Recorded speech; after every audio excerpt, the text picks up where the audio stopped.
Hey everybody, this is Rich, and you're watching my YouTube channel where we play tabletop games with awesome people.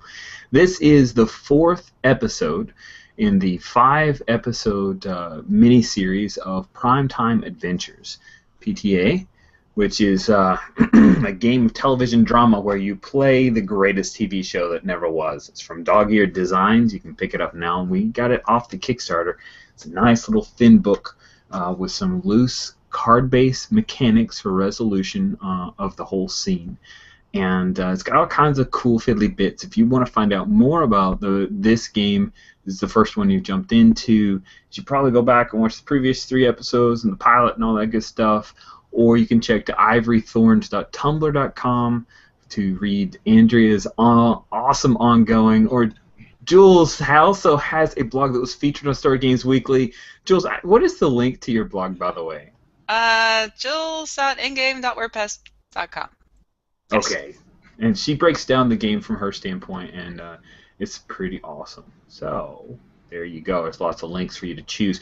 We have the fourth episode, and I'm going to introduce people. One of our players has decided, for some reason, to play the game while sitting in the same room as his infant son. It seems like a bad idea to me, but... So we're going to call him Professor McQuietson, I think. He's going to be like a really quiet guy. Just joking. So Alex will be along in a minute. We'll start with Andrea. Andrea, if you could let us know who you're playing and what her deal is. I am playing Kenzie McLean. She is the hospital mortician, and we know she's working with the possibly evil Dr. Nazaroff for reasons we haven't really gone into quite yet. But we also know she's trying to hide the work from the mysterious them with the black suits that just came in and took the lunch lady away for knowing too much. Yes, indeed. Now, also want to point out that there's a thing called your screen presence, and you chart that out. And each player has had a point where they have the highest screen presence, and it is their spotlight episode. Now, this episode is Kenzie's spotlight episode. So what is your main issue that we're going to highlight? My issue is I'm anxious about them. Okay, awesome. All right, Boodle, tell us about your character. Yes, hello. I'm Vishal Venkatesh, the sexy male nurse. In the last episode, he knows that something's up with Dr. Nazaroff, and he's wanting to report him. And he got Dr. Saunders with him to try to find some proof. And they went to the psych ward, but yeah, they got stopped. I think I don't remember exactly what happened, but he met his ex-girlfriend, and she was behaving weirdly. Yeah. Yes, We'll she see what was. happens this episode. Yes, the ex-girlfriend's name is Caitlin, who was played during the pilot, but did not make it to the full series. And so next we'll move on to speak with Jan. Tell us about your character, Dr. Saunders, Jan. Dr. Saunders has been having a bit of a rough time, especially last episodes, where he found out through natural and unnatural means that his wife died quite violently by some kind of hunter, I believe. And then he spoke, to her ghost through Jane Doe. And we ended at him digging up her body. That's right, with the intention of burning it to set her free. Yes. Nice. So, Jules, you are playing Jane Doe. Tell us about Jane Doe. Jane Doe is the ex-coma patient. She woke up out of a coma. She has no memories and has been trying to avoid falling into Dr. Nazaroff, his clutches. She's trying to get Vishal on her side. Vishal is helping her, and she helped Dr. Saunders talk to his late departed wife. And with the three of them, they found out, well, actually the two of them, they found out that Jane Doe is actually Detective Lipinski, who was investigating the murder of Dr. Saunders' wife way back when. So we have a bit of an axis of good for me, you know, just the three of us. I'm not saying you're not good if you're not in the axis of good, but that's sort of what I'm saying. It could be the axis of good and the axis of better. We don't know. It's true, or of neutral. Oh, yeah, I got a reaction on Andrew on that one. Alex, you with us? Yeah, I'm Dr. Nazaroff, I think head of Team Better. I'm just trying to get on with my work that's possibly going to save the world, or Jacksonville. There's lots of problems and people that are kind of getting in the way of that and interrupting it, and I kind of sent Kenzie to deal with that. However, however she does it, I mean, just use her initiative.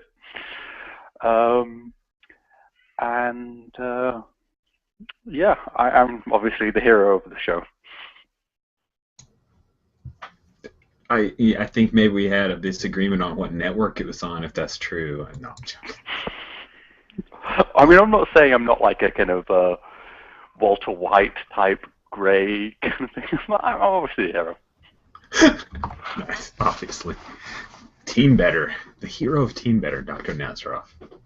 Okay, well, now I'm going to quickly go over, at the end of every episode, the players and me, the producer, which is my game master role, we all come up with a next week on, which is a slice. It's just a moment that's shown during the credits of the episode. They kind of forecast something that will happen in this episode, and we have some very interesting next week ons. So I'm gonna lead. The last one that I lead is actually how we're gonna open this episode. So I will list them off and end with the one that we open with. The first one was Vishal and Jane Doe in the shower together. There was a joke about the very cramped hospital shower, but it was not. There's just the water and the couple, so not sure what shower or where. Dr. Saunders, telling Kinsey she's not who she used to be anymore. That's the quote. And with some kind of cues from a visual perspective as well as the music, something showing Dr. Nazaroff as he's sitting on the ground. He's been crying and he's rubbing at his nose with his glasses slightly pushed up. There are tears going down. It's showing his softer side. Because he's the hero of Team Better, so that's what you do. There's a flash of Dr. Saunders in his car, and he's listening to a very upbeat music, and it's like he's trying to push his cares away. And as he does, the camera's outside of the car. You kind of see the driver's side door and window, and Caitlin Lockwood walks up, and he hasn't seen her yet. That's the flash that we have. And then there is a scene of Jane Doe meeting Kinsey, and the viewpoint is over Jane Doe's back, and you see Kinsey there smiling, adorable, because she's Kinsey. But then the camera pulls back just slightly, and the focus switches to what Jane Doe has behind her back, and it is a scalpel. So I've left one next week on, which I think everybody knows which one that is, and that is, help me out. What is the music? There's a very bright, peppy kind of song playing as bright lights, and there's a bit of people in the hallway, nurses and the like, and there is Kinsey, and it's kind of a tracking shot. So we're kind of coming along as she's walking. She's got a plate full of chocolate chip cookies. They look absolutely fresh. The chocolate's still melted. They look divine. And do anybody have an idea or a suggestion of what music's playing in the background here? I know I should have probably primed the pump for peppy music, but I don't know, some kind of happy, almost 50s style starry-eyed music that just love it. Oh, like a big swing music of some sort? Yeah, I think that's cool. Is that enough of a clue, or does anybody have a song that kind of jumps to mind? I'm not up on my 50s music. Dang it. I'm sorry, I've let you down. I've let you down. 15. Can't think of 50s music off the top of your head. What are you, like, young? Yeah, if you asked me about 90s music, I would have had it like that. What is a peppy 90s? How about Enter the Sandman, not the Metallica one? Mr. Sandman? The other one. Mr. Sandman. Yeah, that's Here it. you go. There we go. That is perfect. That was awesome. +1 to Team Better on that one. Well, Jules I think it's tied because Jules did sing it a little bit. That's true. That's true. Okay, +1 to Team Good. Good job. Excellent. You guys are great. You're even up. +1.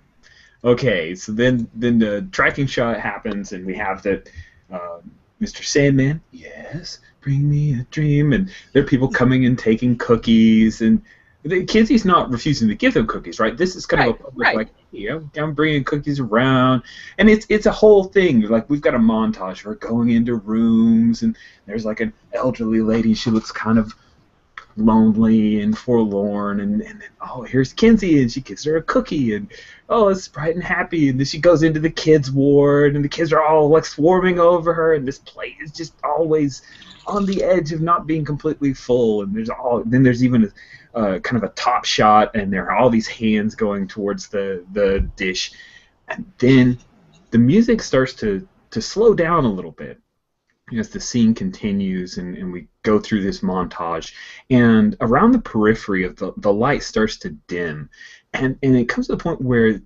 Mr. Sandman starts to drag and draw a little bit, as if somebody's gone from a regular RPM for a record and kind of taken it down to like a 33 and then to a 16, and then it's gotten to the point where there's just the sound of the click-clack of her shoes, and she's walking down a dimmer and dimmer hallway, and then you see that she's now entered the psych ward.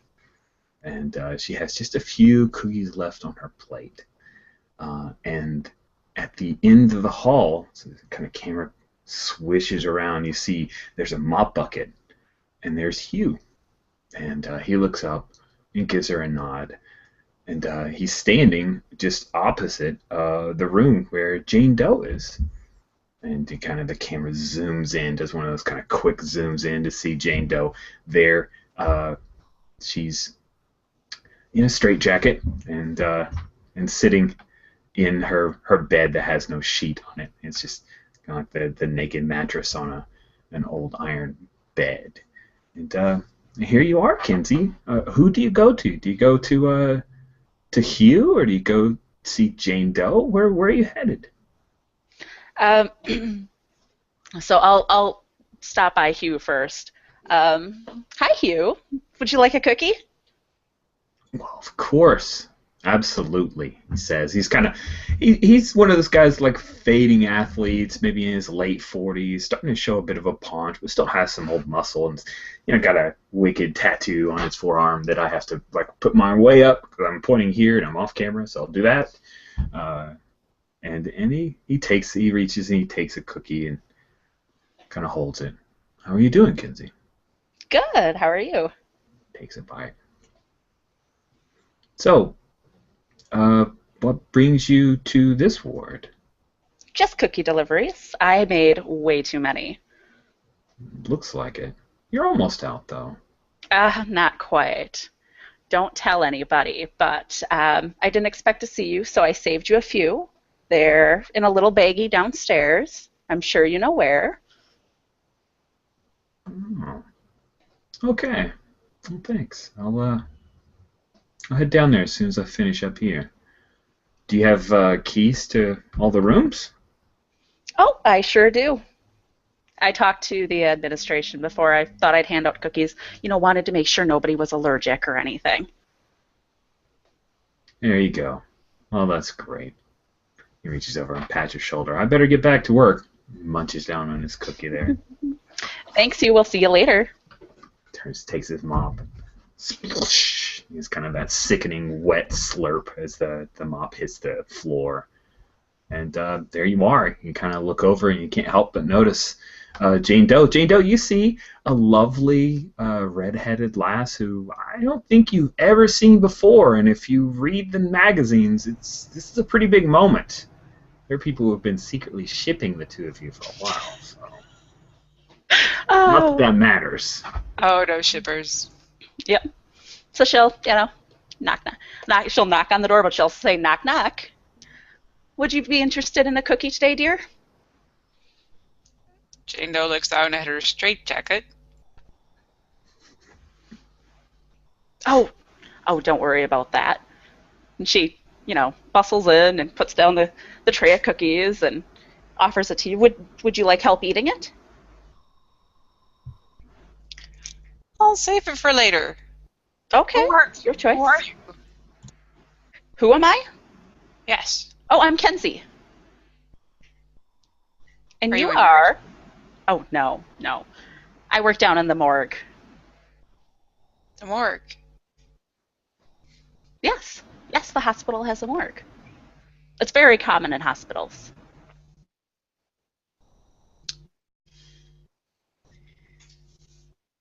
I don't know who I am. Well, See, Jane Doe says so. leans. Yeah, it does say so. She leans back and makes a show of looking at the chart. I bet you're that coma patient that woke up, aren't you? Mm-hmm. Well, I heard you caused quite a stir on your first day. It seems so. You're very popular around here, Why is that? Well, everyone can't stop talking about you. You cause a stir like that, and you are at the top of the gossip chain. Must be my pretty brown eyes. Oh, certainly. Who on earth do they have in here doing your hair? You know what? If you'd like, I could come in and comb it out for you and maybe braid it up pretty or something. You look familiar. Do I? Are you sure you? Oh, are you? Oh.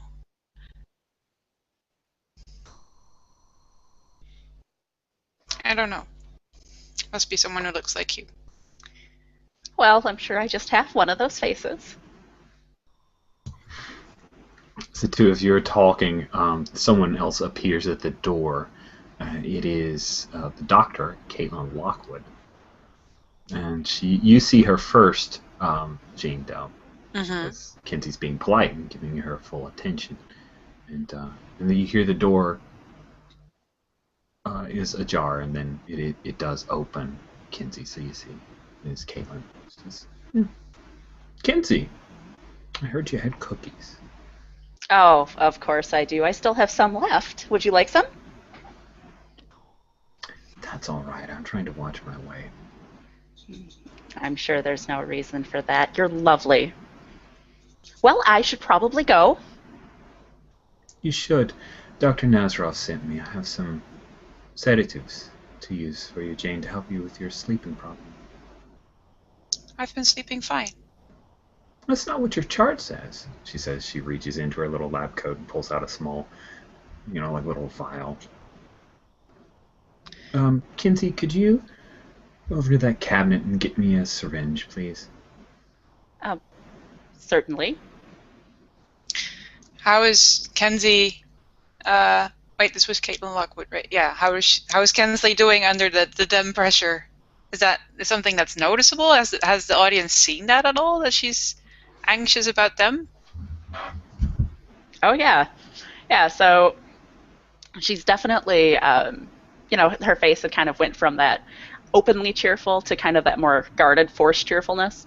Mm-hmm. And as she's like pulling the thing out of the cabinet, like she's kind of glancing over her shoulder nervously. Okay, there's like the slight hand rattle that Jane can notice and then also get very nervous about. Okay. Caitlin's turned over the vial. It's one of those kind of metal cap vials, and she flicks it a couple times. A few oxygen bubbles come up, and there's, of course, the camera kind of zoom in on the the words on the bottle there. And so, Kenzie, when you come over with the syringe, you see that it's actually it's a very, very powerful sedative. It could very well put Jane Doe back into a coma. Methotrexate, huh? Yes, we're mixing it. It's not a full dose. Don't worry.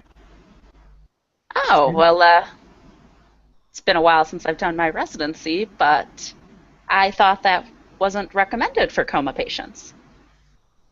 Well, maybe you should resume your residency or something, Kenzie. A lot of things have changed since you were actually practicing medicine. Please hand me the syringe. And there's a little bit of a hesitation, but she kind of turns it over. Oh, yes. So you see she starts drawing a long syringe. And I think we've reached our conflict, right? I think that's a conflict worthy. Are you going to let her... this is going to put Jane Doe out for the count. She will go back into her coma state. Yeah, I think... And you've got to remember the work. The work. Back at a critical moment. So I think as she's like doing it, Kenzie's very subtly like reaching over for the like call doctor like immediately button. Sweet. Okay. Well, we'll see how this comes out. Here's what I want to do. I want to put Jane Doe back into a coma. And I'm willing to wager 5 chips to make this happen. Which means I get 6 cards. Oh, yes. Those look like good cards, too. I feel red with my mouse icon. I have haptic touchback on my mouse. I can feel it right there. There's a lot of red there. Okay, so Andrea, yes, you have 1 card automatically, 3 for your screen presence. Do you have any edges or connections that apply? Well, Hugh was just in the scene with you. Mm-hmm. Let's see. You definitely referenced your former ME quite a bit. So I think both of those make perfect sense. Oh, but I really don't want her to go back into a coma. And I have all these gorgeous chips I can spend. You do? Spend those chips. Oh, I'm going to just spill over into the audience pool. 5, 6, 7. I think I'm going to go big or go home on this one. Oh, but I'm going to have later scenes. I'm going to do it. Will be in all I'm committed. Do I get so much fan mail? I'm committed. Oh man, I love how all these players are all strategizing. Oh, we'll give you fan mail after the fact, retroactively. Please, don't let her go down. Oh, I love it. Oh man, this is awesome. Okay, so Jules, do you want? You're welcome to participate in the conflict. But if you don't, that means you're not going to trigger your impulse, and this is just effectively a conflict between the two of them. It's up to you. I just wanted to offer it to you in case. Impulse again. No, I'm good.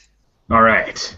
No more screaming and like running into a corner for you, huh? All right. Oh, wait, no, because no, it is interesting to participate in the conflict. It's always interesting. Come play with us. Right. Are you at 2 this episode? Yes, because I'm thinking it might be interesting to see if Caitlin Lockwood can actually be infected by my mind powers, or if she is at this point still impervious to them, and we'll just go like. All right, so you've got a screen presence of 2. Let's see here. Oh, but I have to beat all your cards by myself. Yes. Woo. Okay. Well, that's okay. I can fail. It's fine. Haven't seen Nurse Walker, but if you felt strongly about trying to work her into your resolution, you can lobby for it. Supernatural is definitely an edge you could use here. It's kind of the reason. So what if Kenzie wins the conflict and I fail the conflict? How does that affect everything? I have no idea. Okay. It is a plot, so let's see. Okay, so that's a great question. So what do you want out of this? I think that's the best way.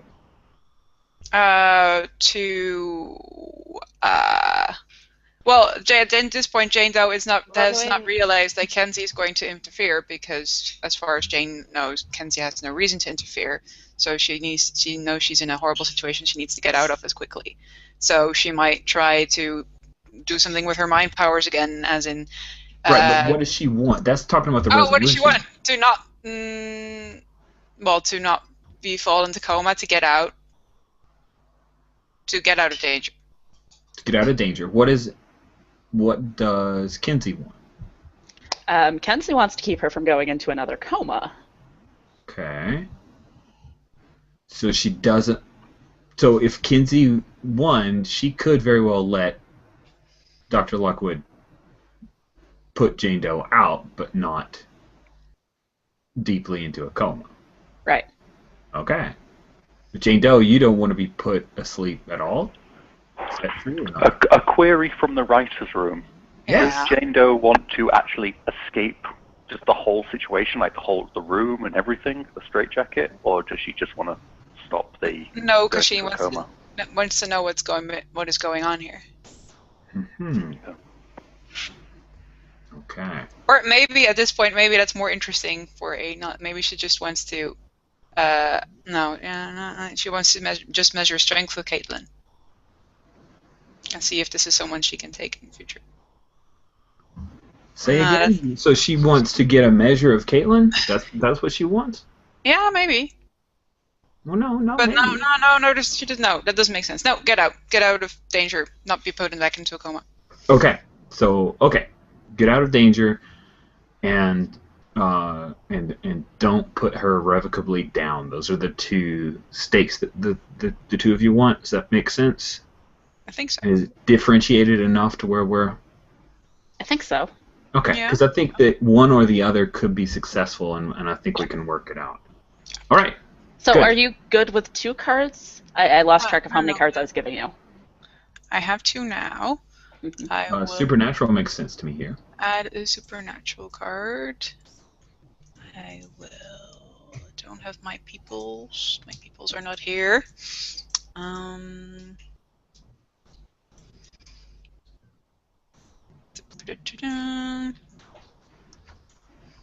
I will add 1 extra card. There you go.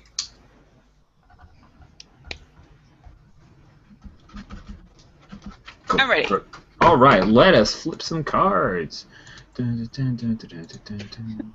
I like how rich is the theme music. Wow. Flipping them all. Ah, darn it, the multi-flip doesn't work when I do it. I have got 3 red so far.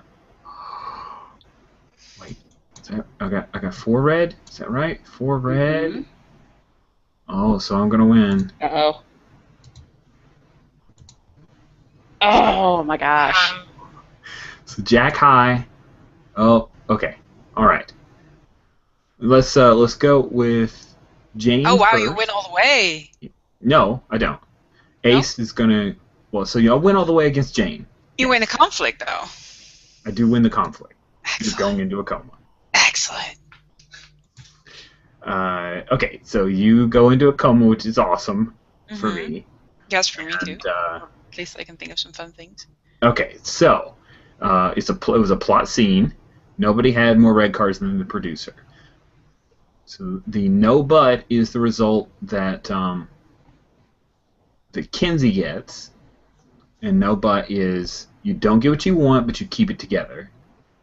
And then I get a no and. you get a no and Uh-huh. you don't get what you want, and your impulse is provoked. Yeah. Mm-hmm. Okay, which means we pick right back up into this.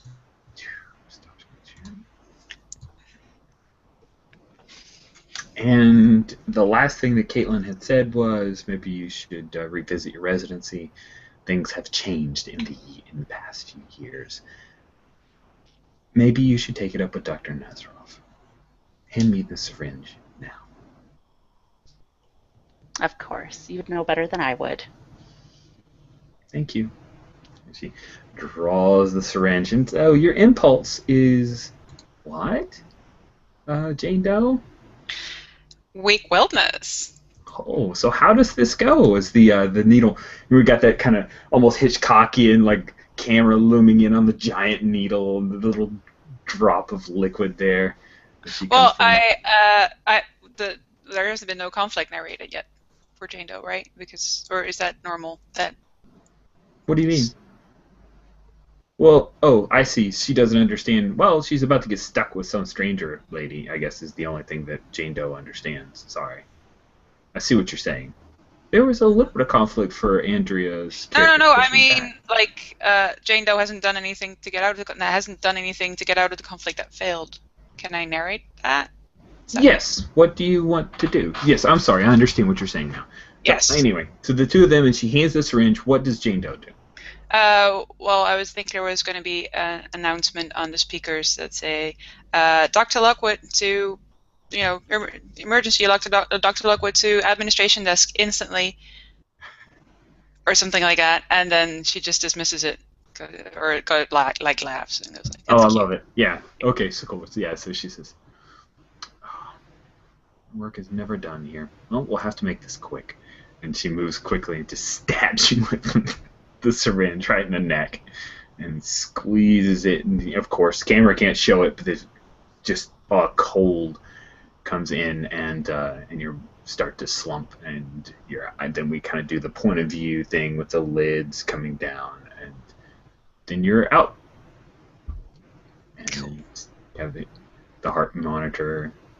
Heart rate kind of drops down, and she says, well, thank you very much for your assistance. I guess you can finish delivering your cookies. Happy to help. And that was the end of the scene. What's Good. the but? Good scene. What is the butt? What is the but? I thought the butt was I kept it together. Yeah. Okay. Yeah, there's a but, there's a silver lining is on a character thing.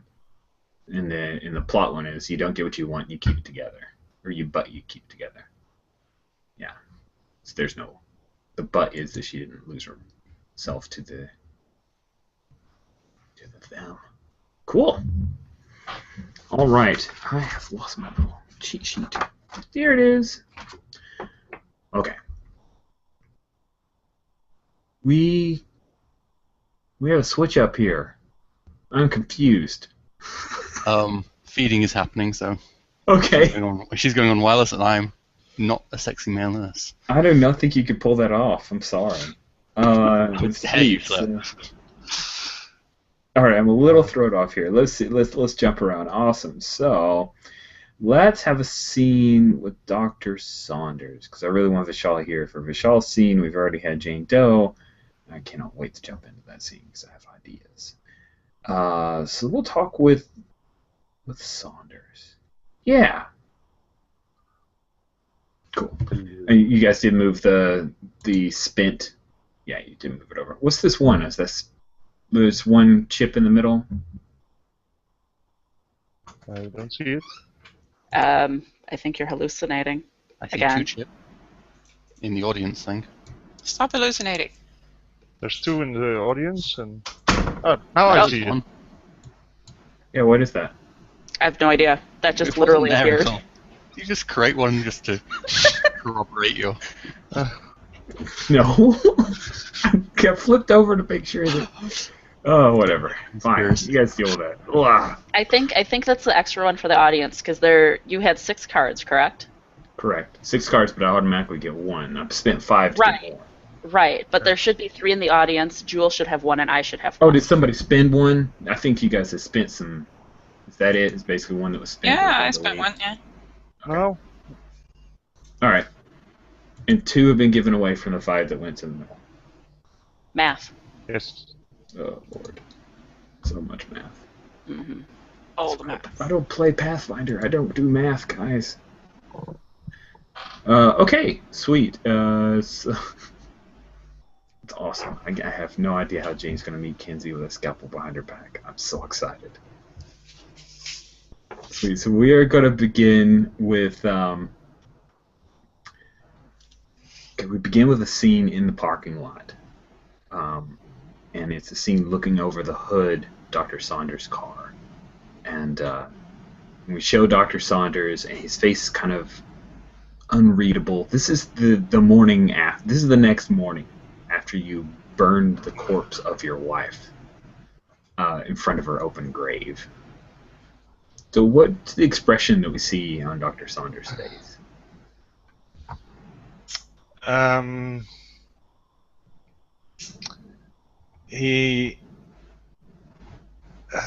It's a bit unreadable, but you can sort of tell that his jaws are clenched together. Yeah, and we have kind of the image of him there, and then we do an edit cut to see his kind of that same expression, except everything behind him is night, and then there's a flare as you see a little bit of like a match kind of sprout up, and then he tosses it. You hear something burning, and you see a very concerned Vishal.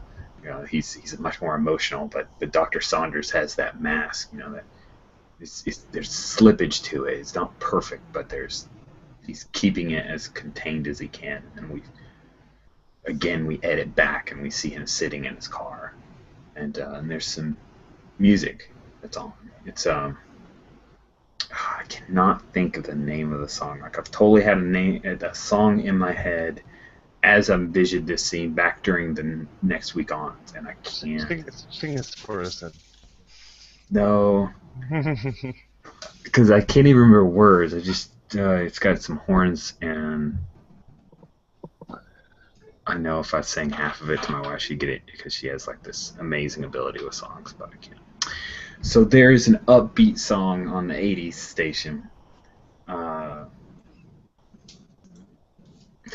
know if I sat here for 5 minutes, just quiet, I would remember it. Doesn't matter though.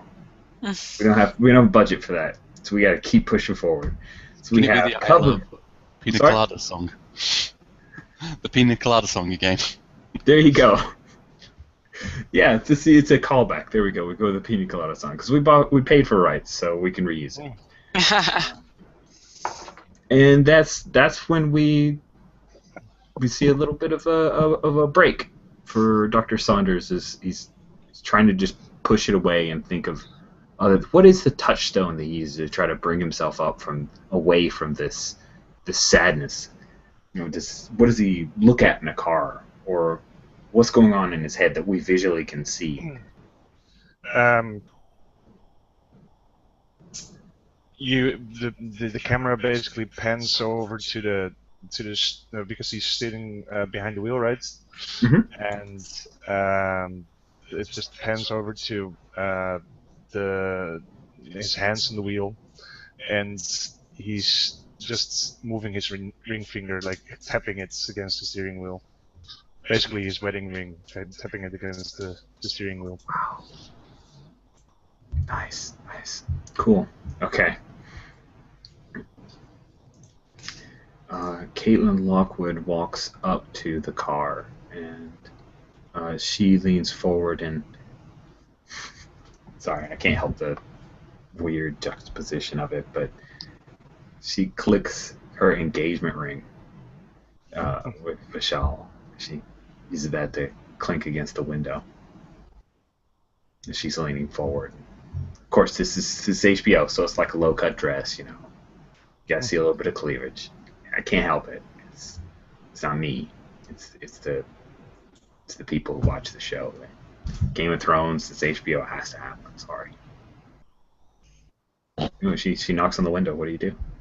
I startled because I was like completely not in focus at all, and it's just like, oh,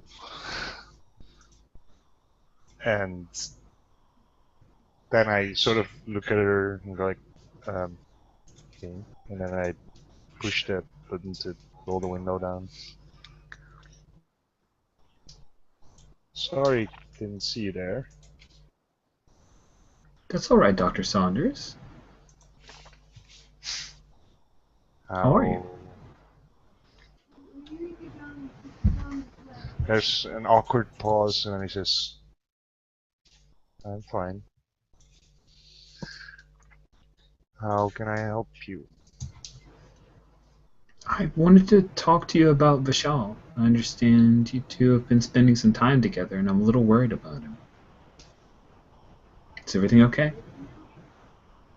Sure. I think so.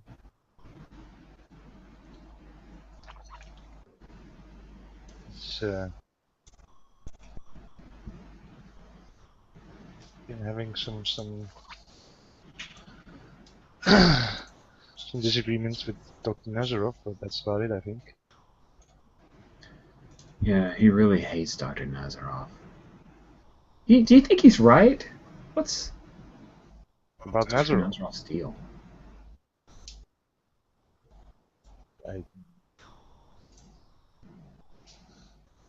look, it's probably not my place to judge the man. I didn't say it was your place, but I mean, I'm kind of new here, and I'm trying to figure out who I could trust. I've always admired your ability with patients. You get them to open up. You really seem like a good guy. Thanks, I guess. I look, if you're looking for someone that you can trust, then maybe Dr. Nazarov is not the best person. No, I don't know. He always seems like he has something going on. Yeah. Yeah, I get that sense. Just doesn't seem... I don't know, I've never met a psych doctor who was quite so scary. Yeah, I guess normally they tend to... They should be a bit more about putting the patients at ease. What about Anders? I'm sorry, I'm taking up your break, but Anders, the administrator. You work with him pretty closely, right? I suppose we've been working together for a while. What about Anders? I just get... There's some weird notes on some of his files he signed off on.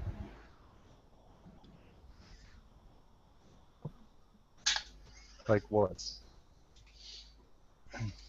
Well, like that Kodiak thing. I mean, I know Dr. Nazarov's been taking care of it and you signed off on it. But when I look over the notes, it just doesn't really add up.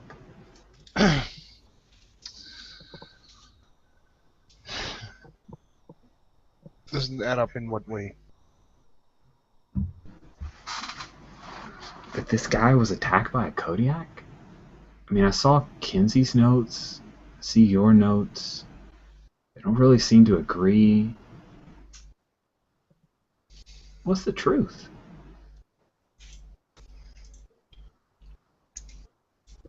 I don't know. Maybe I missed something.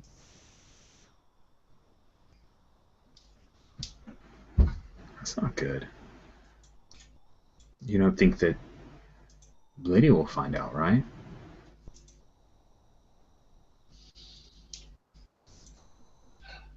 Well, if I did miss something, I'll try to make up for it. Can I help?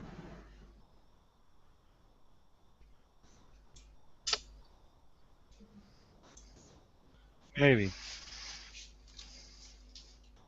How can I help?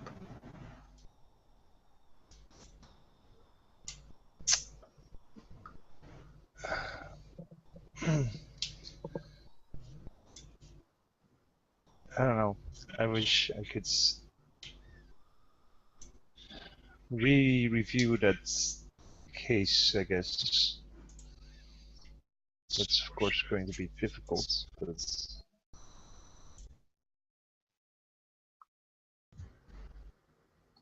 Okay. I mean, you don't have to. I don't want you to get in trouble, Dr. Saunders. but maybe we can take a look at it together. Yeah. Maybe that's a good idea.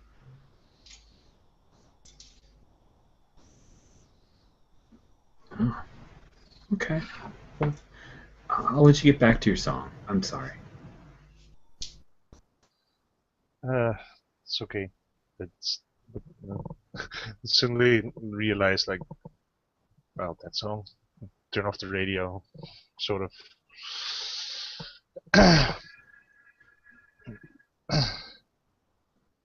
Yeah. Yeah. I guess I should get back to work as well. I'll walk back with you. Okay. Hey, did you have one of Kenzie's cookies? They are divine. Must have missed it.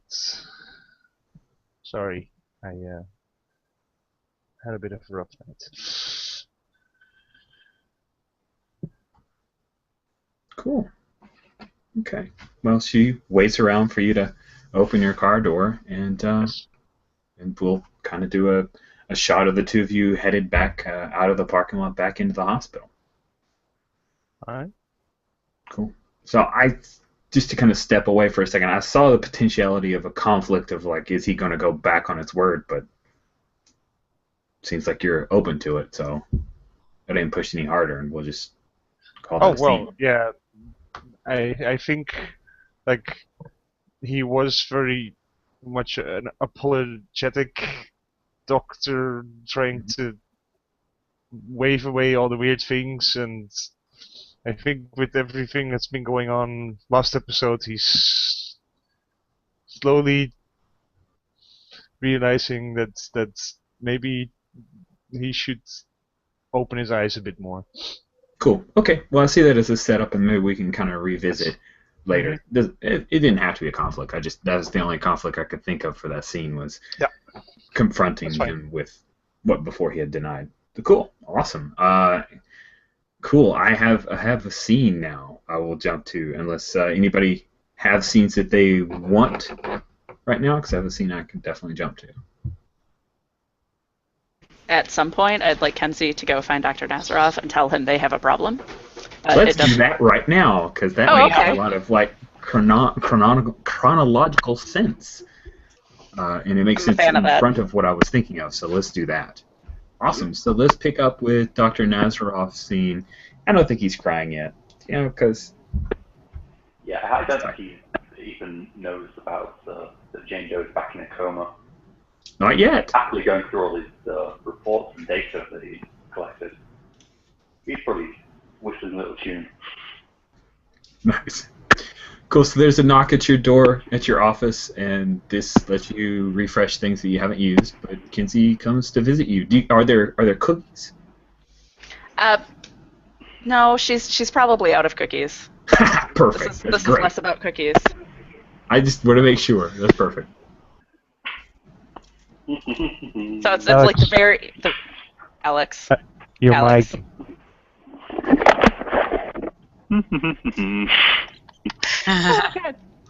So it's a very cursory knock, and then Kenzie slips in and shuts the door right behind her. We have a problem. Kenzie, no, the data we're getting is amazing. I think we're really onto it. Doctor, Caitlin Lockwood just gave Jane Doe 20 cc's of methyltrexine.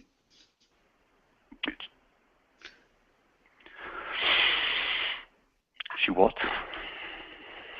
Uh-huh. Yeah, it's just a little bit of a problem. Okay. I think if you act fast, if you have some spinaxel on hand, there's a way to counter it and sort of dilute it, but that can be very, very tricky.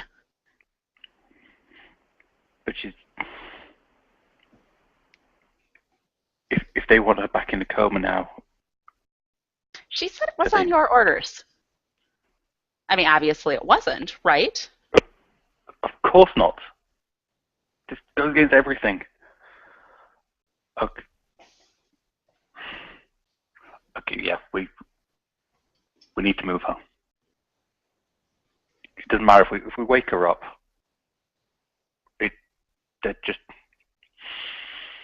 just put her back under. And if she disappears, there's going to be a whole different line of questioning.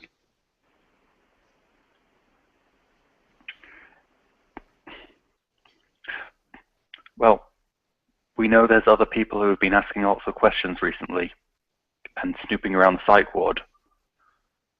I don't think we would be the first suspects. Do you? It would at least buy us time. So you think we should pin this on Vishal and Saunders? I'm saying that's what people there will naturally assume. I don't think we have to do anything. Well, I wouldn't say we shouldn't do anything, but I say we maybe remove her. maybe if we could give them a little bit of a push, they might help us out, don't you think?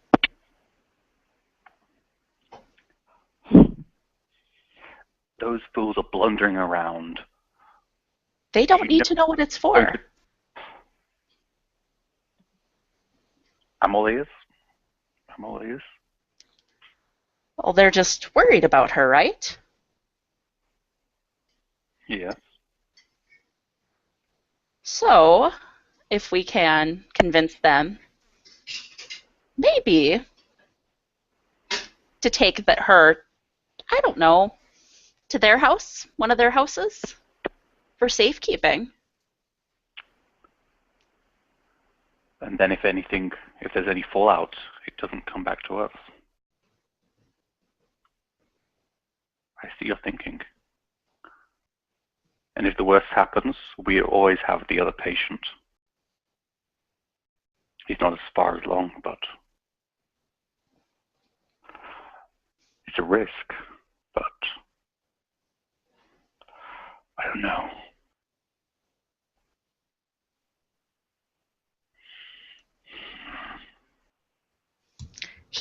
Vishal was willing to stake his career on confronting you about your treatment of her. I don't think it will be too hard to convince him to see things our way. Yes. Yeah, I think we could.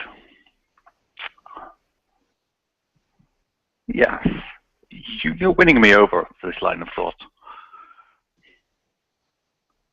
I mean... And I didn't even have to give you a cookie. He kind of looks... Does she have like an empty plate with the leftover cookies or... Leftover cookie crumbs on it? Yeah. Yeah. You get like the wry look and a raised eyebrow as he kind of significantly looks at the cookie plate that lets the audience infer whatever they want to about the cookies. Could be a red herring. But... Could be. I think there's like a river full of red herrings on this show. How dare you insult the writing of this show? I'm worrying that do we want to try and get a conflict in this scene? I don't know. I think we're going to have some back-to-back building towards conflict scenes with okay. you know. So I don't feel a conflict here. I really like the conspiring. Maybe this is one of these like quick cuts, what we call in the advanced techniques that was suggested on Jules' blog. And I went and read, and there's like 2 paragraphs on it, but it didn't make a whole lot of sense. But that's what we're doing. We're doing the cross-cut advanced techniques right now. We're advanced. Live. I've leveled up by declaring it out loud. That's how it became leveled up. Cool. So let's cut to... Oh, goodness. I hope this plays as well as it does in my head. All right, so we're going to cut to a new scene, which is Vishal in the shower with Jane Doe. And there's a little bit of kind of that hazy around the periphery of the frame that almost makes it feel like a dream sequence. But yeah, the two of you are in a shower together, and it does not have any kind of quick cut jump arounds. Give me just a vibe. Like, we're not gonna go too deep into it, but just give me a vibe of what is enticing about this scene. We're naked. That's true. Sorry. Maybe it's very, emotional as well. It's not just. Yeah. So it's sensual. It's not just like a bang, bang, bang. No, it's very tender and sensual and like this resting moment. Nice. So cool. So we kind of began the scene with that. We have a couple flashes of skin there because sexy male nurse got some abs. It's on all risky HBO shows we have lots of man butt. That has to happen. And then. And we both have nudity in our contract, so. Thank goodness, because HBO. So. And then we kind of pull back, and time has passed, and you're in Vishal's apartment. What does Vishal's apartment look like? I don't think we have been here because there was the kind of opening in the pilot with Caitlin and Vishal at the place, right? Because they moved in together. Yeah. I don't think we've had a scene in the room. I don't think we've had a scene in that room, but at least we've established the apartment. Yeah. In my rule of trying to not introduce anything new, which I'm bending like crazy. I think it's quite not very big and I imagine quite clean and tidy and just quite plain. Not too much stuff lying around. Oh, but in one corner, if you don't mind, in one corner there are like 3 high stacks of boxes, all with like Caitlin Lockwood written on it. Yeah. The camera hands in on that. They're all closed up and recently packed up, ready to go. So there you are, Vishal and Jane. So the camera, like when we look at Jane, what's her expression like? How are you? What, post-sexy times? Sure. What is she in, like a terry cloth robe, or does she have a towel on now? Hair down kind of thing? Yeah, like the, short little mini skirt type towel. Nice. Okay. She's, but looking both relaxed and happy, and like a little bit of determination in there somewhere. But hold on, we made a big leap here. We did. Yeah. So you've got to make a decision here. Are we going to try to walk through the pathway, or was this some kind of crazy supernatural thing, or? Oh yeah, that's still an option as well. But we're heading up to this, so. That's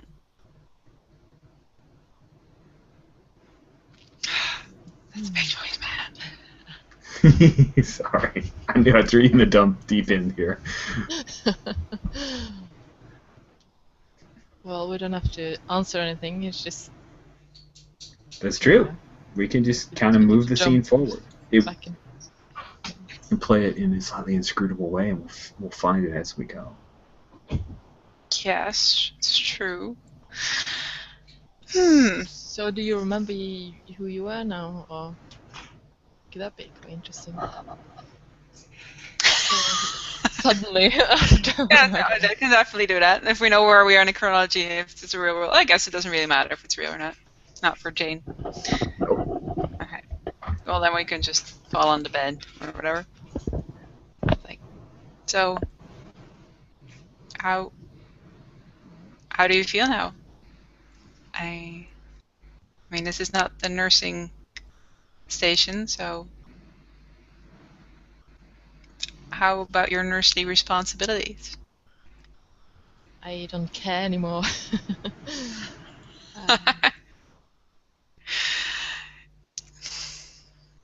I'm not sure if that's true, but... Well, maybe not, but it was inevitable, so we just have to deal with it. How are you feeling? I'm feeling pretty good. Glad I got you out of there. Yeah. It felt inevitable. I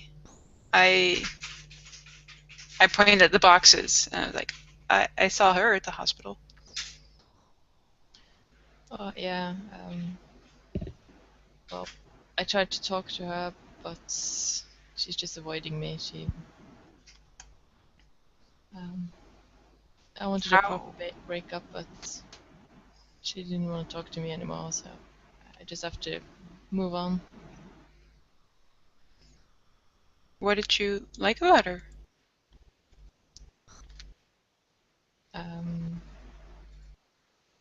Well, she used to be honest and really, you know, nothing, I don't know. She was just an open person and I liked it, but after she moved back, she just changed. I don't know what happened. Me neither. She looked, well, I've only seen her now, but she doesn't sound like the person you describe. No, Did she ever come get her stuff? no, she hasn't been here. Hmm. I tried to call her, but she's not picking up. Well, I don't feel too sorry about that. No, I try not to. I just have to get past it. Speaking of getting past it, I think I've been getting some memories back. Oh yeah, that's good. What are you remembering? I remember standing in a hospital and wearing clothes and feeling a weight at my side, like there's, I don't know, a gun there or something. And feeling strong and official. I think that may have been one of my last memories. Pause. The last time, did Michelle find out about her past? I don't remember. Yeah, it was you and Dr. Saunders Yeah, together. it was. Yeah, I think so. I think he found out. So he knows that. I don't know what happened, but I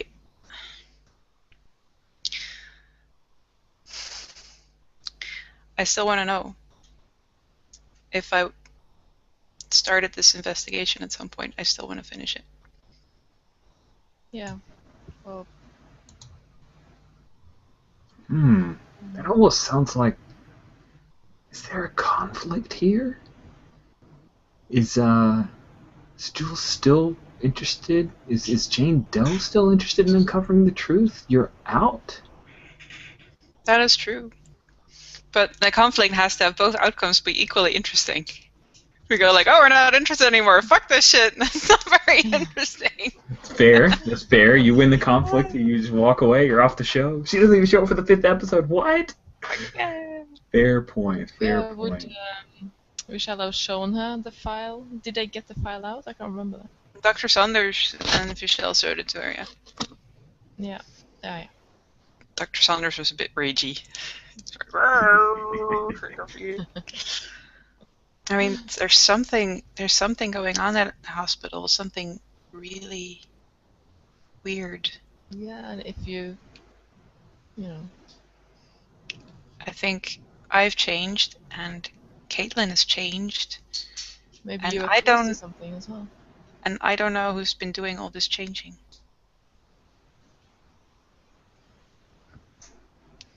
Oh. I think we might have a guess, though. Yeah, definitely. Keep getting closer to, I don't know, maybe we are getting closer to the truth since weird stuff keep happening. And Well, Caitlin and that Kenzie woman put me in a coma. Or tried to. And, you know, that Nazarov is still out there. I haven't seen him. I'm not looking forward to seeing him. No, it's don't know. If we But should there has wait to for be. him. something we can do to blow their operation. Yeah. Well, Nasrov has quite a lot of power in the hospital, so it's a bit risky poking around. Yeah, it is their power base. Conflict? Enchantment? Taking risky action against the... is that also one boring outcome? I don't know. You get caught. It's kind of interesting. And then watch. Well, definitely the taking a risky action, but maybe it's kind of taking official action or something more extreme. Or maybe how we kind of go from here. Yeah. Does Vishal want to be a bit more by the books, and does Jane Doe want to risk all? It's interesting. Tune in for our buddy cop show. Oh, I love it. Detective Lipinski and the sexy male nurse. Solve crime and have hot sex. Or we could go to hypnotist and get your full memory back. And No, it's a new character though. Unfortunately, it's no new characters now. We're out of budget. Like, that's it. We've got our whole cast. That's it. We're done. Do we see a conflict here, or should we? It seems like the scene isn't over because you guys are discussing what do you want to do next. Mm-hmm.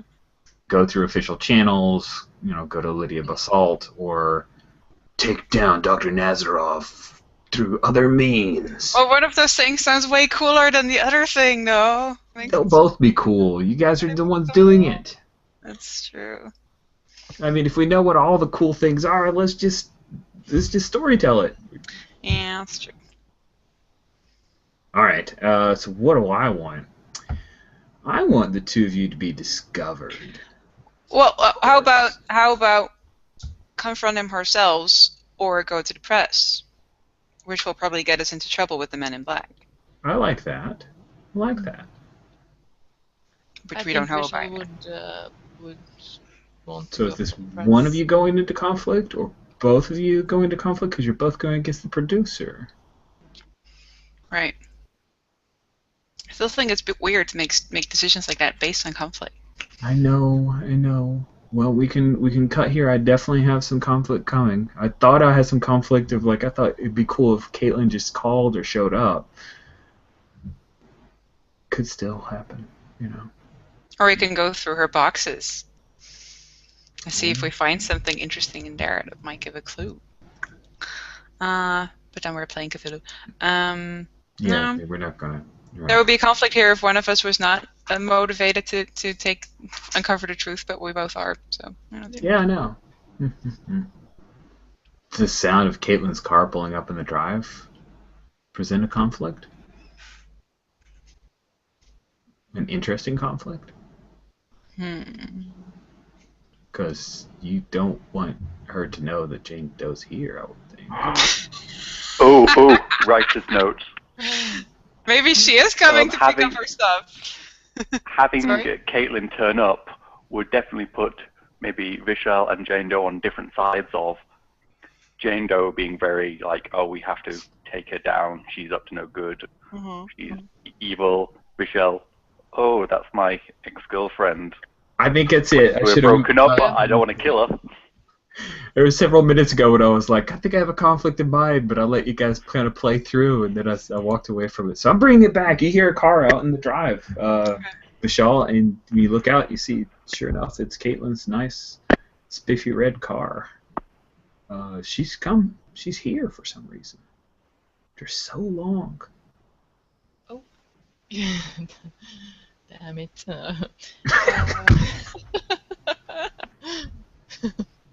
She's dressed nice. I imagine him. She's not dressed like a doctor. It is like, late afternoon, you're off shift, and she's headed towards your front door. Vishal, do you have guns in the house? What? No. Last time I saw her, guns. last time I saw her, she tried to put me in a coma. Well, are you sure about that? No, but I don't want. Bing Maybe bong. you should hide. Okay. It's a very big place and not many places to hide. Just Hide in the bathroom. just be safe. And be careful. I don't think... I'm not even sure she's still your ex-girlfriend. What do you Bing mean? bong. Oh, no, And then I have to write her to she the opens. bathroom. Vishal opens the door. Sweet. There's Caitlin. Hey, that's about time. You have your stuff. I know. I'm sorry. It's been a rough week. Are you okay? She steps in. Looks around. Yeah, I'm okay. I packed all your stuff, so do you want me to help you carry it down? She walks past you through the living room, looking around. Where is it? What's there by the door? He kind of walks in front of her and trying to steer her in the other direction away from the bathroom. Did you just take a shower? You smell really nice. Yeah, just had a shift earlier today, so.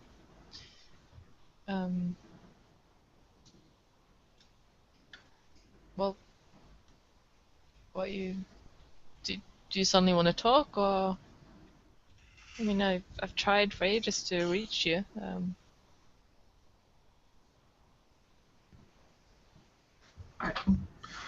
You're right. I just cut you off. It's a new town, so many strange people, and your parents were...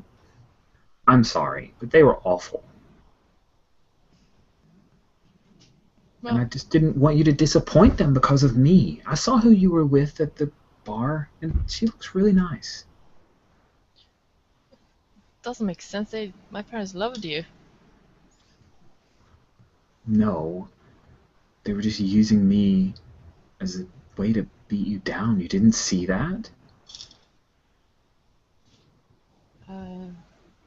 Well, they always try to do that with me. I mean, I'm used to it. You shouldn't be. You're a great nurse and a great guy. I really didn't... I don't like the way they treat you. I didn't want to be part of that. It just kind of freaked me out. Well, no, I understand, but I kind of moved on now, so I'm sorry. You didn't treat me well, and I'm just sick of people stepping on me, so I don't think this is gonna work out between us, so Really? I think we've reached our conflict now, yeah. I think Caitlin wants to discover what you're hiding.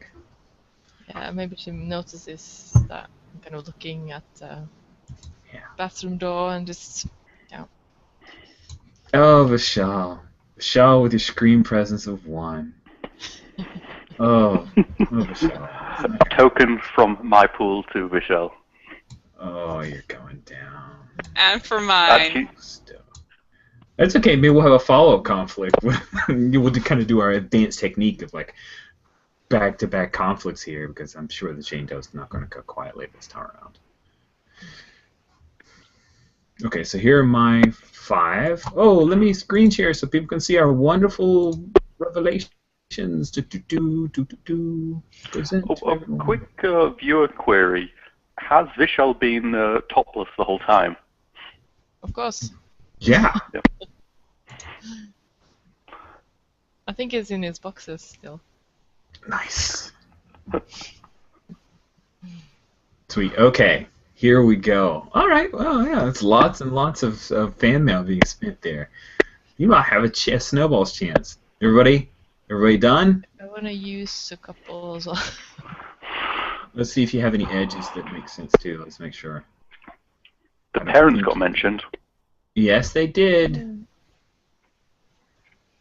And she did say he was a great nurse. Head nurse could be a thing. Oh, do I actually? I don't know. Maybe I actually want the producer to win. Do you wanna? Yeah, I'm swapping my token that I gave to Boodle. It's going to the producer now. That's so evil. Yes, good man. Yeah, put that. No, don't give it to me. Put it on the card. There we go. Yeah, it's for Team Better from Team Better. Team Better. With love. Love it. All right. All tokens are spent. Let's start swapping. Let's start flipping cards here. I'm gonna try to flip all mine at once if I can do it. I never pull this off. That's a crappy flip. I'm never doing that again. How do you flip all? Oh, if. Oh, okay. Yeah. Oh goodness, this does not look good. I think you actually won though. I see 3 reds. Oh man, dang it. Did you take the one that I moved away from Boodle to? Yeah, I saw Andrew did that. Yep. Okay, good. And it looks like 2 of the cards that were bought are red, so they come back to me. Is that right? And the rest go away. Oh my goodness. So let's look at high card. Oh, Ace of Diamonds. You even have oh, it's beautiful. What an excellent pull. So let's jump back into this. All right, so let's look at our scene resolution. And this is a plot scene. You have more red cards than the producer, and your highest card is higher than the producer's. You get what you want, and you keep it together. And my camera's not working, so let me try to fix that. Could I discover not just that she goes away, but discover that she is not the real Caitlin? Or is that too much to ask? I think that's good. Yeah, let's do that. Awesome. Okay, cool. I will slip that in. Let's pick back up. So you said I have moved on, and then there's this awkward moment, and that's when the conflict happened. And she looks at you, and she turns to look at the boxes you've got neatly stacked, and her name written in cursive because you're a perfectionist, so you have wonderful handwriting. And you see right here at this little bridge, there's this line, almost like a little flap of something. And you do not recognize that at all.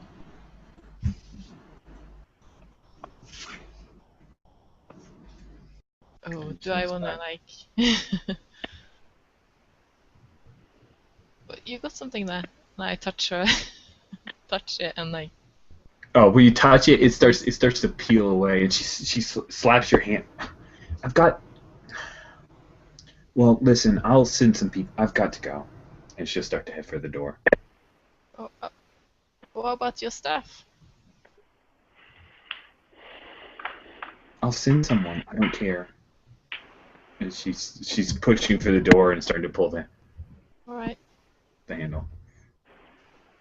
You see, she's just holding her neck now, and then she opens up the door and walks out.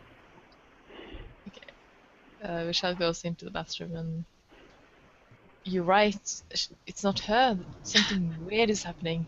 Jane Doe was already standing behind the door with some scissors or something. She's like, oh. So freaky. I mean, it looked like her skin was peeling off. We have to figure out what this is. This is not good. Cool. We'll cut from there. We have to go back. Yes.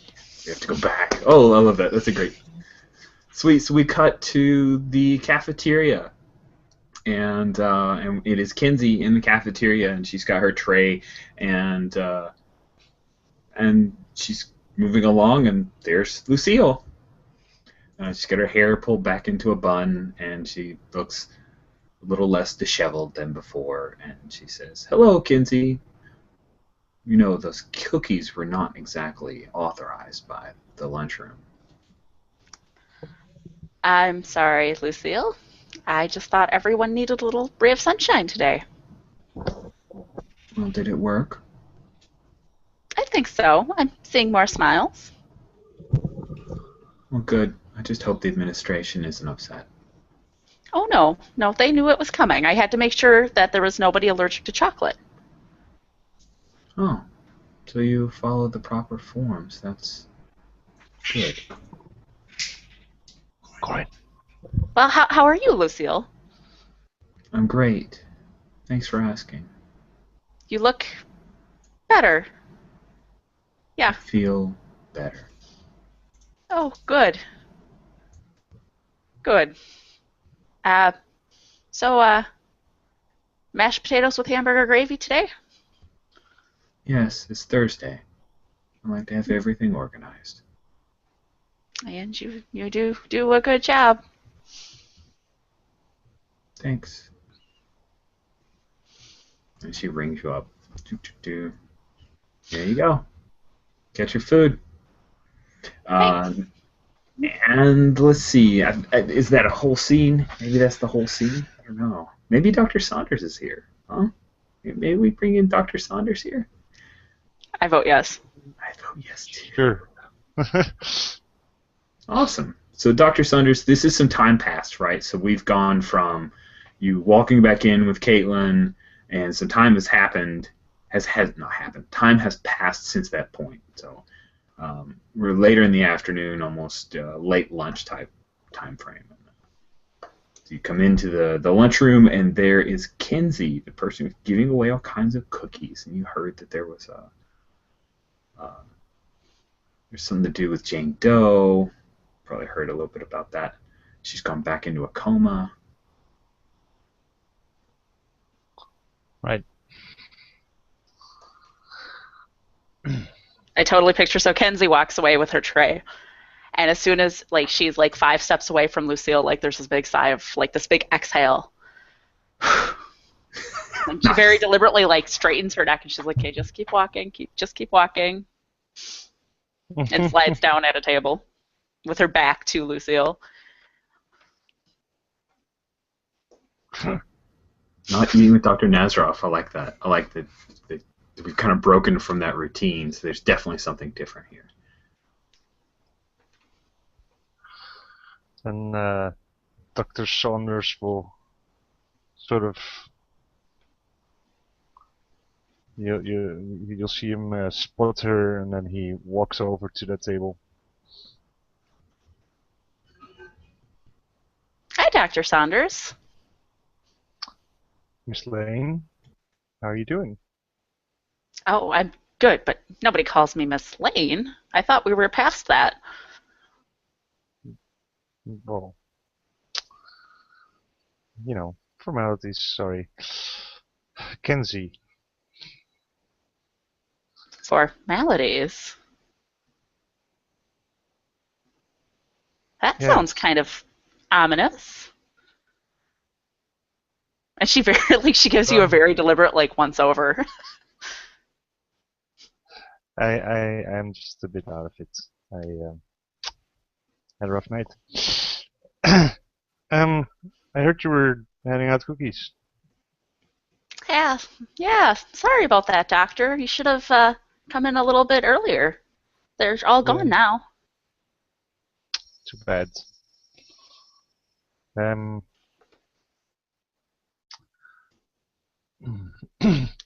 Look, I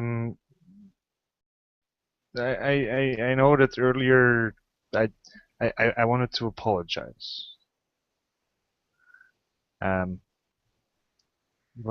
we talked about my wife, that I was perhaps a bit emotional, and maybe I was being a bit harsh towards you, and I want to apologize. No, not at all. It's all forgiven. Well, thank you. And she does that thing where it's that same glance over her shoulder towards Lucille. And she's like, "But why don't we go out in the solarium and just have a little chat about how you're doing? I worry about you. Okay. Sure.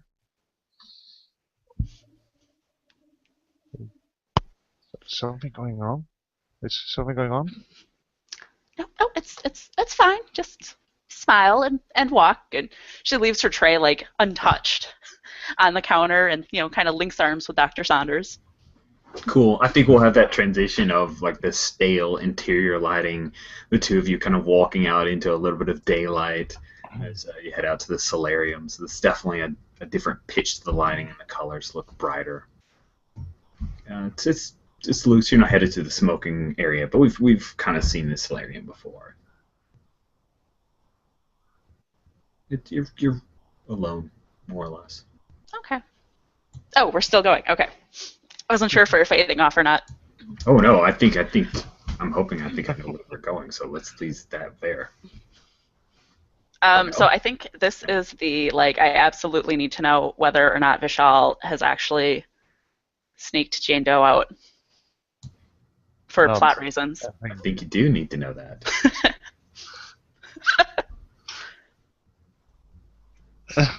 I'm gonna run with it if no one answers me. Sure. And you're just gonna have to deal with it. Okay. So, and she's talking very quietly now.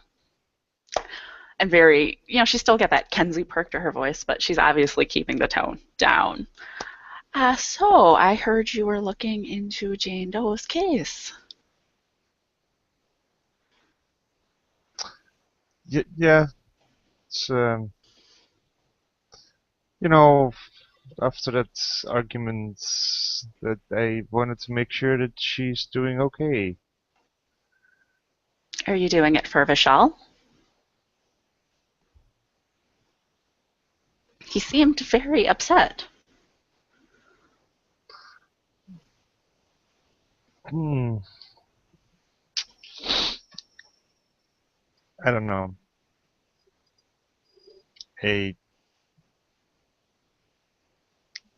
I don't think that's all. That's not the only reason, I think. Good. She gives your arm a little pat. I have some news that might upset you. I know you're still kind of processing what I told you about your wife, and I'm very sorry you found out that way. But I've never lied to you, Dr. Saunders. You know that, right? I wish I could say that I did know that. I have always tried to be honest with you, whether you've wanted to see it or not. Because you're a good doctor and you care about people. Go on. Jane Doe is in trouble. How so? If you look back at the records, I'm going to tell you right now that it looks like Dr. Nazaroff ordered her to be put back into a coma. But that's not what happened. They gave her methyltraxine. What? To a coma patient? Recovering coma patient? That's ridiculous. I know. And I'm afraid that... Wait, you're saying that's... Voice down. Keep your voice down. And she gives a very nervous look around. You're saying that it's not Nazarov that's behind that? No. I know you and Dr. Nazaroff don't see eye to eye, but look at me. He's trying very hard to do the right thing for you and for everybody else in the city. And if something happens to me, I want you to remember that you can trust him. All right? How The cat's very distracting. Are you seriously? What are you doing with that man? He's a good man.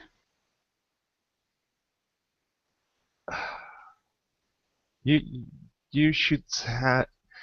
Seriously, Kenzie, you used to have better insight into people. You've changed. You're not who you used to be anymore. Come on.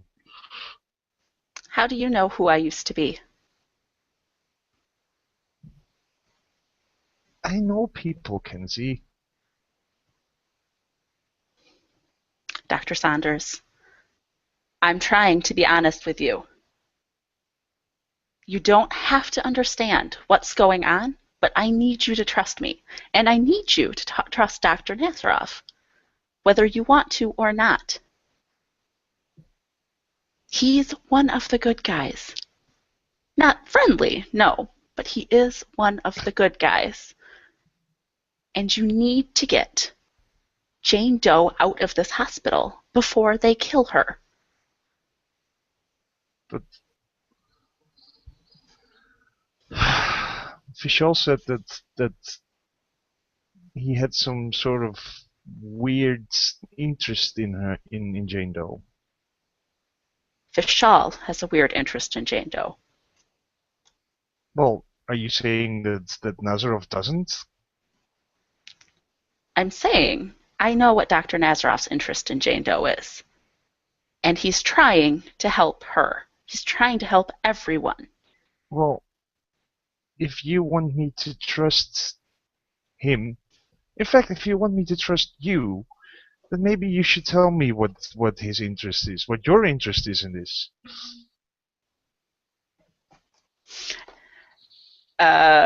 Conflict? I think so. Because Yeah. I will totally keep going if we don't want to stop the scene and call a conflict. I love this is a conflict, as long as you guys agree that PC versus PC in a way, but you're both conflicting against me. But I really think this is the crux of this really drives Kinsey's issue, right? Is she going to trust this person, versus them, like, because they're going to know. There we go. And I'm going to present to everybody. All right, so let's figure this out. What do I want?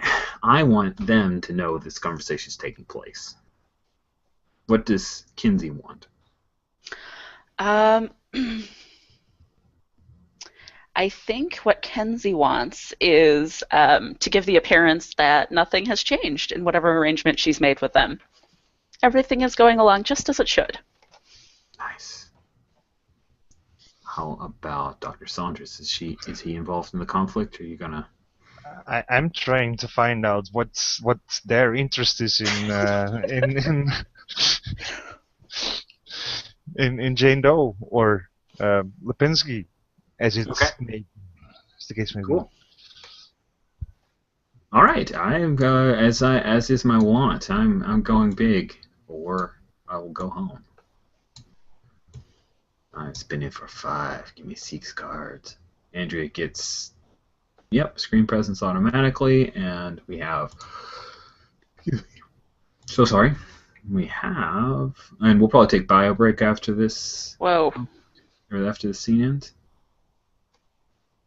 Jan got grabby with the cards. Surprised me. Yes. Okay. So I'm also going to pull a card for Lucille. I think that makes sense. And I'm also going to. Oh, we have a card that's being goofy. There we go. I'm also pulling a card because she referenced the whole medical examiner trying to explain what happened to his wife, Dealey Bob. Yep. The Dealey Bob was referenced, I agree. The Dealey Bob. Okay, and I really don't want to get caught here. Oh, yeah. I totally want you caught. Come on, spin for cashing. Somebody spin for cashing. Boodle, don't you want them caught? You could win. You could win if they're caught. I don't know what you win, but you could do it. Poor Alex. He spent so many chips trying to get me to win the last conflict. Poor guy.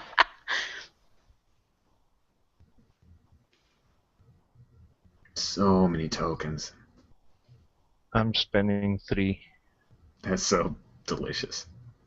My pitiful 6 cards. They look so small against you guys. I'm gonna give one to Jan. Awesome. Dang Do I it. give from mine Nope. then? Yes. Yes. Uh-oh. Are we out of cards? Or somebody flip a card? How'd that go? Okay, Cool. if anyone needs more cards, it's free to grab. Okay, and so I always just let got Andrea handle the one card. from Buro. Holy cats. Alright. Alright. Are we good? Has everybody spent all they're going to spend? Yep. Yes. Come on, red. I want to see red, people. Flip them all. Oh! Dang it. Holy buckets. Dang it. My cards like me. Yeah, the they cards do. beat me. I'm beaten across the board. This sucks. But you get all the tokens back from me. Yeah, no kidding. Oh wait, let's go to rich school now. Dang. All the tokens back. As if they did me any good. Oh. Nice. I think one card looks like it's not flipped. Oh, yeah. Jeez. Another red. Well, this is definitely plot, right? We're definitely moving plot along here. hmm Okay. You both get what you want, and you both keep it together. Which means that they do not get eyes on you. And so this appears to be hunky-dory. There's nothing to worry about here. And it also means that Dr. Saunders gets to find out what the deal is with Jane Doe. Which, is that something that Kinsey can give him, or is that something that... Yeah. Yeah, give something to the audience too. Fill in everybody on our plots. Here comes the headcanon outpouring! So Kenzie kind of gives another really quick glance around. She says, okay. This is going to be very hard for you to believe, but... Don't worry about it. Hard to believe, Kenzie. I've had a really rough night. And she gives you a very sympathetic look and kind of pats your shoulder. Okay. There are things in this city that walk around and talk like humans, but they aren't. Lucille in the lunchroom is one of them, and Caitlin Lockwood is one of them, and I don't know how many others. Caitlin, the real Caitlin, is she's been incinerated. Okay. Mm-hmm. Now I am not. Why specifically incinerated? Well, you can't find the body if you're going to steal someone's life, right? Also, I'm pretty certain they don't want what happened with Jane Doe to happen with Caitlin. And I guess they also don't want any ghosts around. Ghosts? This has nothing to do with ghosts. Anyway, Dr. Saunders. I don't know what they want entirely. But I do know they want more control of the city and the people and possibly other cities everywhere. And Dr. Nazaroff and I are supposed to be studying genetic markers, trying to track down what exactly it is about certain people that makes them easier to steal their lives from. one such person is Jane Doe. And in Jane, we've managed to activate those genetics and give her certain abilities that other people don't have. You've been experimenting on her? Yes. Stay with me. Stay with me. And you're the good guys. You're telling me that you're the good guys and you're experimenting on a human being. We're trying to shut them down.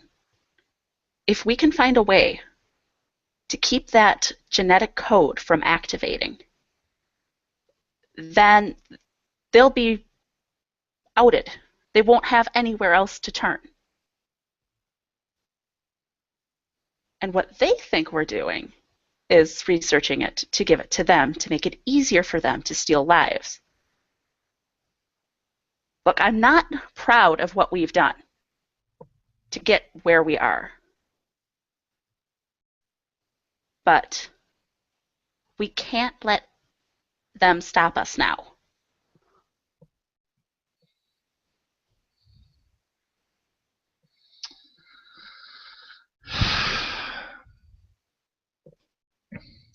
Okay. Say that I believe you. What do? We can't just get Lipinski out of the hospital. You know her name. How do you know her name? You can't. Never mind. You can't let them know you know who she is. She was investigating my wife's murder. I know. Well, she wasn't. It was. I liked Lipinski. She helped me look for a friend that had gone missing years ago. And it's my fault that they put her into that coma, and it's my fault that her life was taken from her. So You need to keep her safe. And you need to trust Dr. Nazaroff. I also need to know if she still has the memories of who she used to be. I don't know. And if she can get them back. I don't know. I saw her today before they put her back into the coma. And she said she recognized me but didn't know where. So, I think her memories are starting to come back. Then we should make sure that she wakes up again.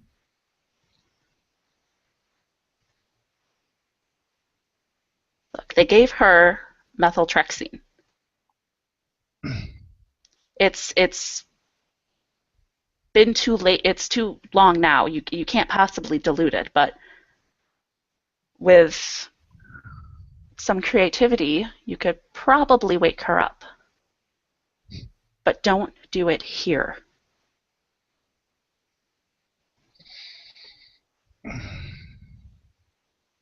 Okay. Okay, let's do it. Okay. I think that's insane.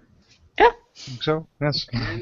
We'll take a long commercial break / bio break for at least 5 minutes. That sounds good. Wow. Eat our headcanon. Confusing. We may have to like- we might have to have a recap just to make sure. I'm like Because- Schrodinger's coma patient. Totally. I'm like writing notes like, wait, I think wait, no, is this it? Yeah, because she's been in a coma for 10 years. How Yeah. could she be investigating a murder a year back? It wasn't her. Yep. Shapeshifter. Shapeshifter. Shapeshifter. I'll just keep saying shapeshifter. Oh, It man. all makes sense. Mm-hmm. Don't Clearly. think about it. It makes sense. Dear viewers, just eat what we're telling you. It's fine. Nom, nom, nom. Cool. All right, 5-minute bio break. Okay, bye, Brit.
Andrea, and Alex.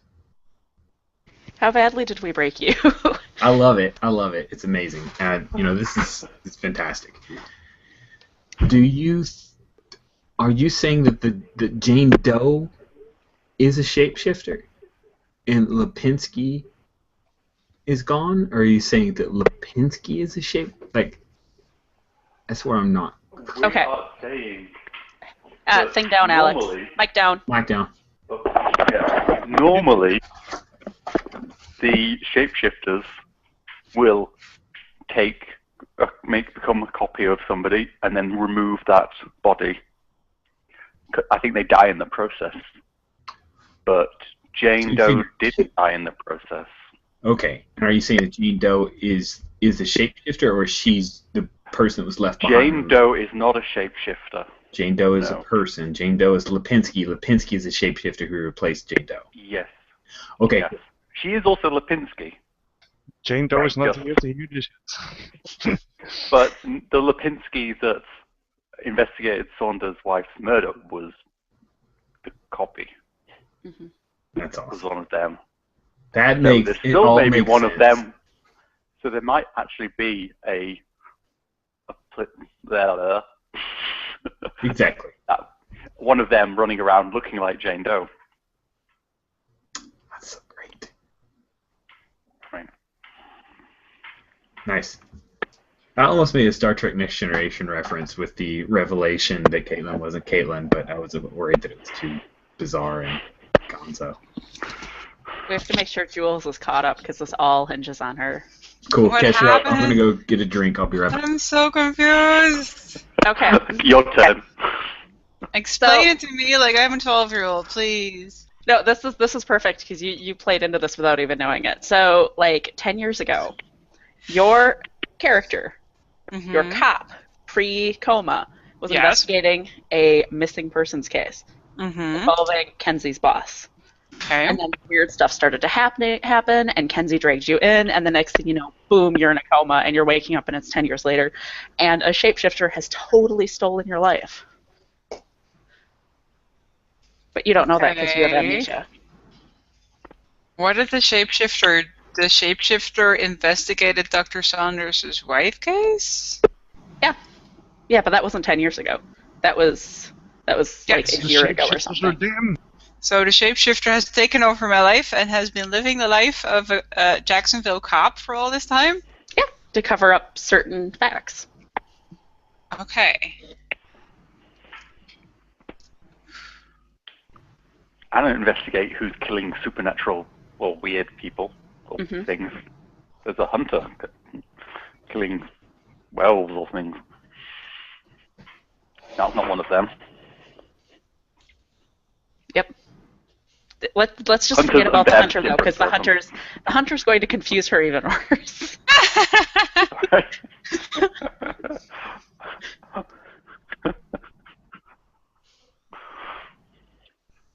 Basically, you've been in a coma for 10 years. You couldn't have investigated Saunders' wife. I know, murder but we because- were ignoring that for now, so. But we made headcanon that explained it. Headcanon. Okay. Headcanon. Yeah. Mm-hmm, you have headcanon. I have like this little file where I wrote down like little notes of stuff that I have to remember. I don't even know where to start. I'm sorry. Well, throw that piece of paper away and start writing.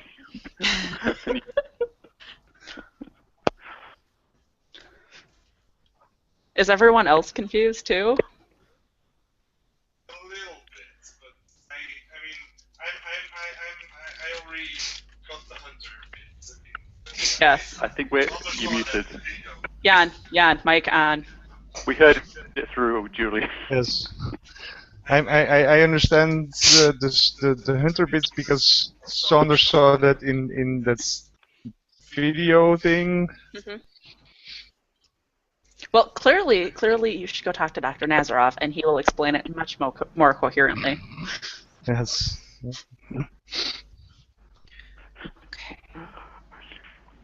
I think if we don't have this episode, I mean, probably not this episode, but think definitely next episode, I really want the team good and team better meeting up in bus to have some nice awkward conversations. I feel like we're already like in season 8 of X-Files. And we're like, who is this? With the what? Why? No, I think we're just Alien in the middle of the baby. first season of Twin Peaks. True.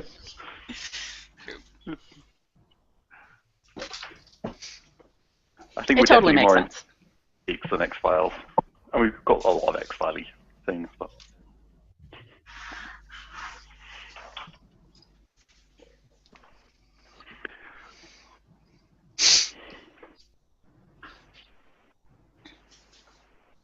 We're sorry we broke you. It's okay. I'm there. I'm still here. Andrew got broke first. I did. It's just karma, or kind of. Kind of. But yeah. But this is writer's room notes, right? They're not in this Yeah. series yet, because no one knows. Yeah, this Also- stuff could also be just, Fodder for the season 2. ramblings of the forums, Yeah. Yeah. that room.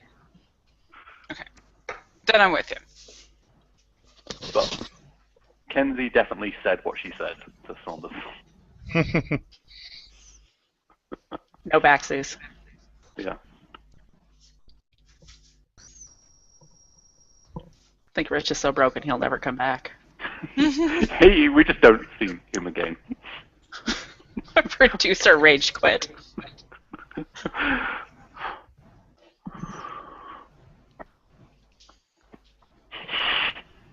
And also, what's a shapeshifter? Is that like a body bag person? Like the person who are wearing the body suits of people, or not? Well, we know they don't Well, actually we steal the don't- physical body because we had to burn Caitlin. And also, you're still wandering around. Yeah. Okay, so the shapeshifters are the body bag. So we don't. They might be something else underneath, or Yeah. they might be a full physical copy. We're not sure. Well, I kind of went with the that it wasn't an exact physical copy because of the Yeah. revelation to Vishal. So I don't know if that's just some sort of deterioration of the mask, or whatever. Or Yeah, if maybe it only lasts for it's like a suit. the Caitlin suit. Are they lizard people? Are they I hope lizard so. If they feel like lizard people. There's definitely a V vibe. Oh man, you beat me to it. I was getting ready to say it's a V reboot, but V reboot. so good. Awesome. All right, so we have 30 minutes of game time left before I have to take my wife to get an iPhone 6. Oh! Part of a very delayed Christmas present. Because we went around Christmas and they said, oh, we're happy to give you this iPhone 6, but your contract isn't up, so you have to pay for it wholesale. And I'm like, hold on, we'll think about it. And finally, she said, we're not going to switch out of this phone carrier, and we'll get their little subsidy and get the phone today. Alright. Which means that we got to hurry because they're only open for 2 more hours. Only open from 12 to 6. 12 was like before game, but then... And then after, we have to hurry. It's okay. Life around game. I know. Life around game. Priorities! Alright. It's like, really? And I said, yes. Sorry. Okay. Let us take a look here. Kenzie, by the way, this is spectacular. I love where we're at. This is so bizarre and fun. I appreciate you guys not getting angrily frustrated by the oddness, but why not, right? That's cool. That's good. It's been good. I think Alex and Andrew should plot together more often. That's what I think. Because fun, unexpected things happen.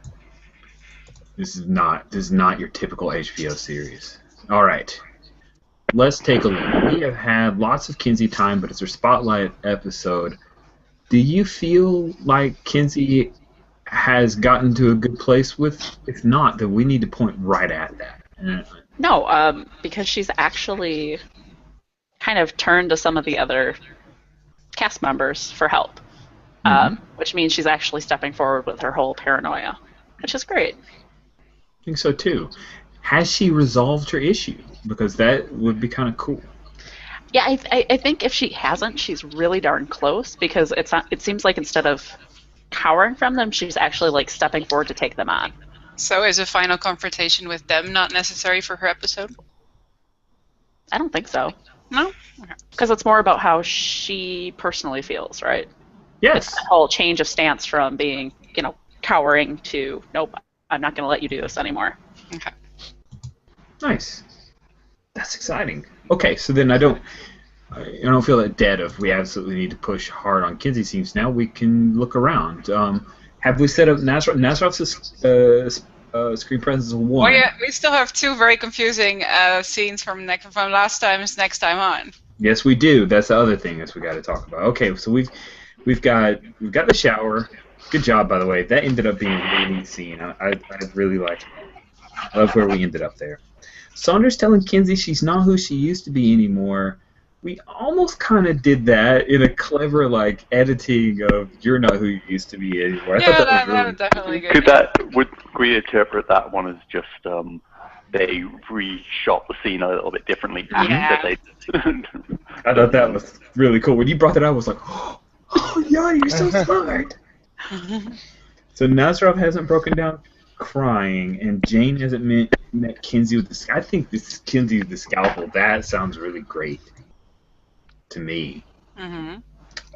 So let's recap here. In the last scene with Jane Doe and Vishal, Jane has said we need to go back and find out what's going on, right?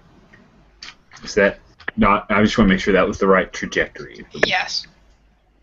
So maybe we pick up with the hospital late at night with the 2 of them kind of sneaking in, and Kinsey comes upon them, kind of deal, maybe. So wait, so that scene really happened, but then afterwards there was a scene about getting Jane Doe out of the hospital, which was confusing. I thought that was just a flashback. Yeah. Oh, okay. Did you not see the thing at the bottom corner of the screen? I was getting You popcorn. were multitasking, weren't you? You were not looking at the screen. Yeah, it clearly said 6 hours ago. Thank you. So 6 hours. All makes sense now. go back and watch the YouTube. You'll see that you were in the wrong here, player Jane Doe. All right. Thanks for playing along. Okay. Well, so many pages of notes. So many pages. Sweet. Okay. Have I jumped too far into a scene? If we kind of go, if we do, the setup of the scene is I'm kind of almost going conflict first, and then After Effect that I narrate us to the point of seeing Kinsey and with Vishal slightly out of camera focus, but he's there in the scene, and we see the scalpel, or do we actually want to kind of play around to get to that point? Because I worry the player the conflict. I'm good with I think that. that sounds more interesting. Hot. Love it. Thank you, guys. Some people were like, no, I want to play through the sneaking parts when there are no chance to really do that. I've been sneaking too much. Sweet. Okay, so then we have this sequence of Vishal and Jane Doe. Jane Doe in clothes, regular clothes. regular clothes, like Vishal's clothes. Is it Vishal's or is it Caitlin's? No, Vishal's. So it's man, not really sexy male nerves. He probably wears V-neck shirts to show off the hotness. So yeah, exactly. Probably looks okay on Jane Doe. She's cute, right? I like the kind of she's wearing his clothes, kind of dating thing. That's really cute. That's adorable. Are you in scrubs? Are you in nurse's clothes? I think I am. Yeah, that would make sense. Okay. And then what about Jane? Is she in plain clothes or is she also in scrubs? I think I'm in plain clothes. Okay. So what do you see her in? Just quick call to the wardrobe department there. Vishal's clothes, so some jeans and one of his V-neck sweaters. And they're all a little big to big, so they fall. There's some cleavage, but it's all nice and sort of casual. It's tasteful. You know. Some cleavage, come on.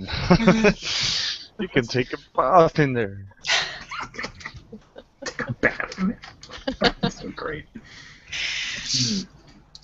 Romeo, you make water so good. Okay. Sweet. So then, we have this music overlay. Two of you walking in, looking kind of place. Where would you go to research? That's a good place to go. So we kind of already did the search in the records department. Do we go down to the morgue? Psych ward. Psych ward, yeah, that would suck. We've been there. Maybe. What are you guys looking for? Yeah. Sorry. Maybe a good idea to find out. Well, are we actually trying to sneak into Nazarov's Office. office? That sounds interesting. Mm-hmm. Going to sneak into the office of Team Better. Probably know his schedule, so. Team battle. Well, assuming it's like the middle of the night or something, where even evil doctors need to sleep, I'm sure. Yes, it's totally middle of the night. And Vishal just happens to know the exact path of like which wards are open and what side doors to take, and he's leading her along, and Jane Doe, of course, keeping eyes on things, and she's got her preternatural senses. So we'll kind of somehow we do some camera indications of her doing that supernaturally stuff, and I think. Kinsey's here. How do we introduce Kinsey into the scene? Is Kinsey in the office, or is this happen outside of Nazarov's office? I personally kind of love the idea of them getting right up to the door, and as they're reaching for it, Kenzie opens it. Oh, that's cool. So, cool. Let me set that up then. So what happens, we're moving along, and Vishal's leading, and there's a point where he kind of looks away, and Jane Doe just kind of sneaks over and grabs the scalpel, and Vishal doesn't know that she has the scalpel. She just needs that kind of protection, right? Yeah. And then you guys come up to the door. Vishal's reaches for it. The door opens up, and there's Kinsey. And then we get our establishing shot, and we fulfilled that one. Yes, us, we rock. All we need now is Nazarov crying, someone broke into my office.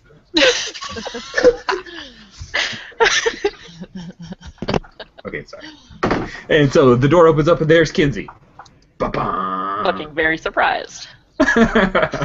Hey, were the lights on or on? On or off? On or on is probably a hard question to answer. On or off? They are off. Nice. She was all ninja-fying too. Or she We can see need the to- dark because she's one of them. Okay, what do you do? We need to talk. What are you doing here? We need to talk. And she points towards back into the office. Yeah, and she kind of stretches a little bit just to make sure there's no one behind him, and then flips on the light and steps back inside.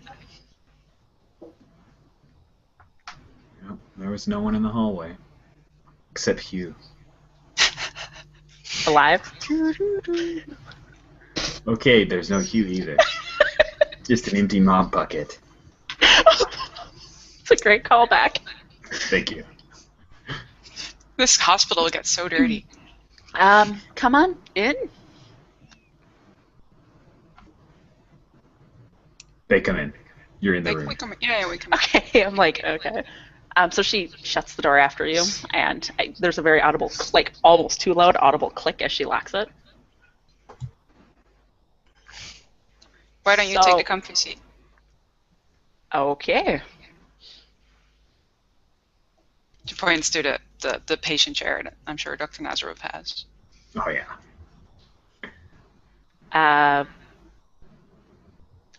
I'm kind of wondering why you two are here.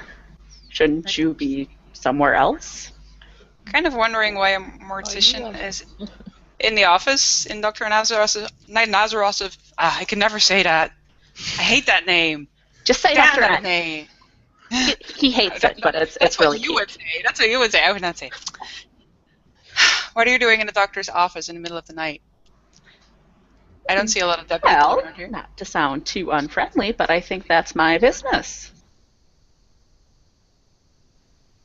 What are you doing in the doctor's office in the middle of the night? We need some answers. What's going on here? You didn't talk to Dr. Saunders? No, not recently. What are you doing out of bed if you didn't talk to Dr. Saunders?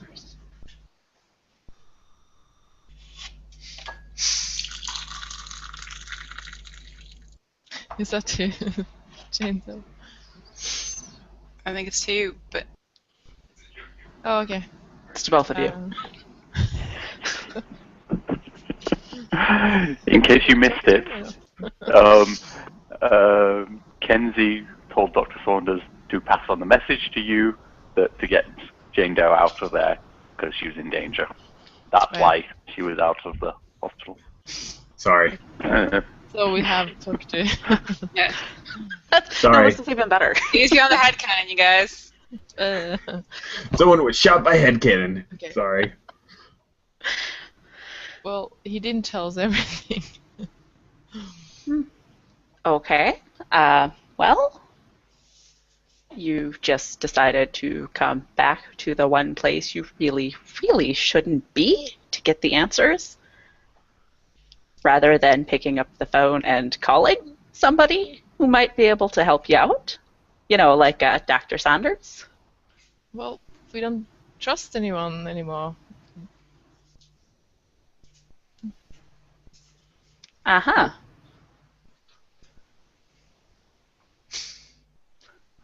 So, what can I help you with? You can tell me what you've been doing to me. Oh, I personally haven't been doing anything. I just do the lab work afterwards. It's not personal. No, it's certainly not. I mean, you plural.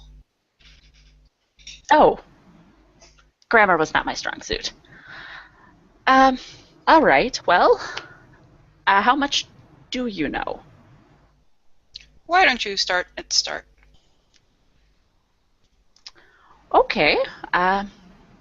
Well, to make a long story short, I suppose I'll tell you what Dr. Saunders should have told you to start with. So you are very special, Jane. You have this particular genetic makeup that makes it particularly easy for shapeshifters to take your DNA and replicate it. And I know that sounds completely crazy. A smidgen. Sort of, you see like Jane Doe and Fischel like exchanging a look. Okay, it sounds really crazy, which is why I thought it would be better to come from somebody you actually trusted. Well, we have seen something that makes us believe you. Oh, I saw something. Like what? Caitlin was at my house earlier, but it wasn't her. Oh, no, certainly not. Very sorry for your loss, by the way, but it seems like you've bounced back quite nicely. Congratulations, I guess. What do you mean? I mean, it wasn't her, but do you mean the real one's dead? Yes. I'm very sorry. And if they catch you two in here, you two will probably be killed as well. And what's that to you? I and Dr. Nazaroff are trying to stop them. So if you die or if something happens to you, we won't be able to continue to manipulate your genetic makeup. And yes, I realize how awful that sounds.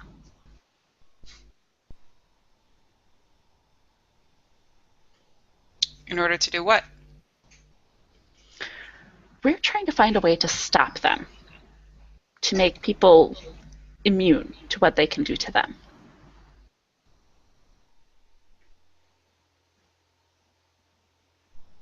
Which, again, is why you should not be here. Which is why you've experimented on me for 10 years? It hasn't been quite that long, but yes. Yes. And I'm very sorry. I'm willing to own up for that later. As well as other things that I've done. So what do you want us to do? I mean, we can't just pretend not to know anything. That's exactly what you have to do. And Jane, you need to stay out of sight. Dr. Nazaroff is very close to a breakthrough. And once we have that, we can fight them on their own terms. How do we know you're not one of them? Well, if I had some Mexicodine, I could prove it to you. How? They are extremely allergic, as it turns out.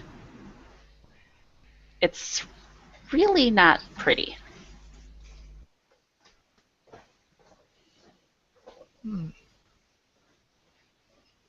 So if they're extremely allergic to it, then why do you need 10 years of medical experiments? Well, because it isn't exactly something that is good for people to take, generally speaking, without proper precautions. It's something that kills and stops the heart quite quickly. Is that bad if you use it on them? On them, it's a different effect. It burns them.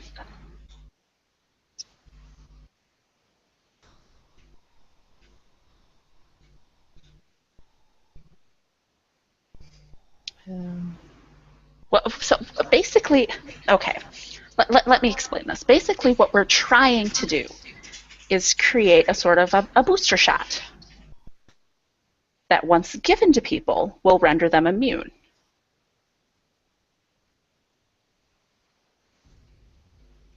Okay, but so is there anything we could do? I mean, Just stay help. low. Go home. And if Dr. Nazaroff calls, I'm sorry, but you're going to have to do what he says. I know you don't like him, she's saying to Vishal.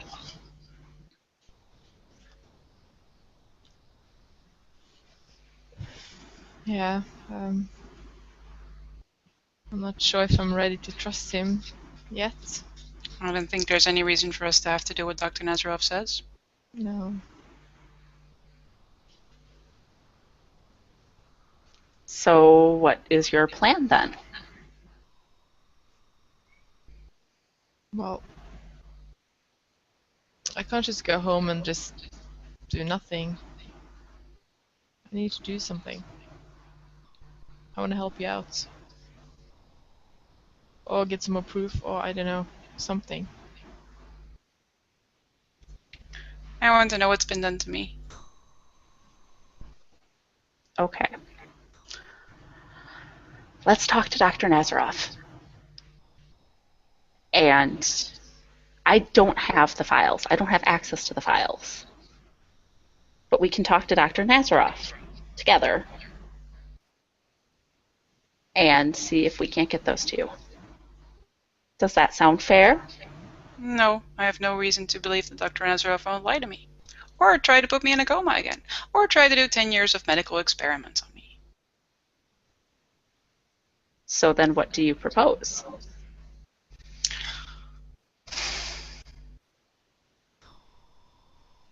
I don't know, what can you offer? What can you offer that sounds better than burning down the entire psych ward? I have cookies.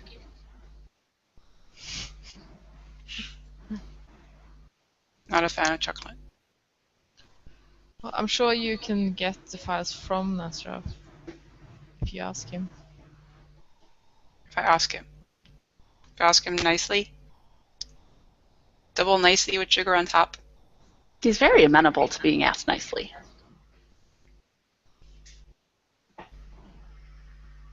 Why don't we call him right now and see what he says? Is this a conflict? I say you call him and don't tell him we are here. Why would I do that? Seems like this is not a plot. Do you agree? It's not plot. It feels like it's some kind of character issues that are going on here. Do you guys trust each other, that kind of thing? I guess. Do you resist your impulse? Kind of sounds like what we're talking about here. Do you agree or disagree? I think it's an interesting little conflict between the players. With the impulses of Andrea being timid, of a weak-willed Jane Doe. By Andrea, I mean Kenzie. Sorry. I don't know where my brain went for a second there. And a self-destructive Vishal.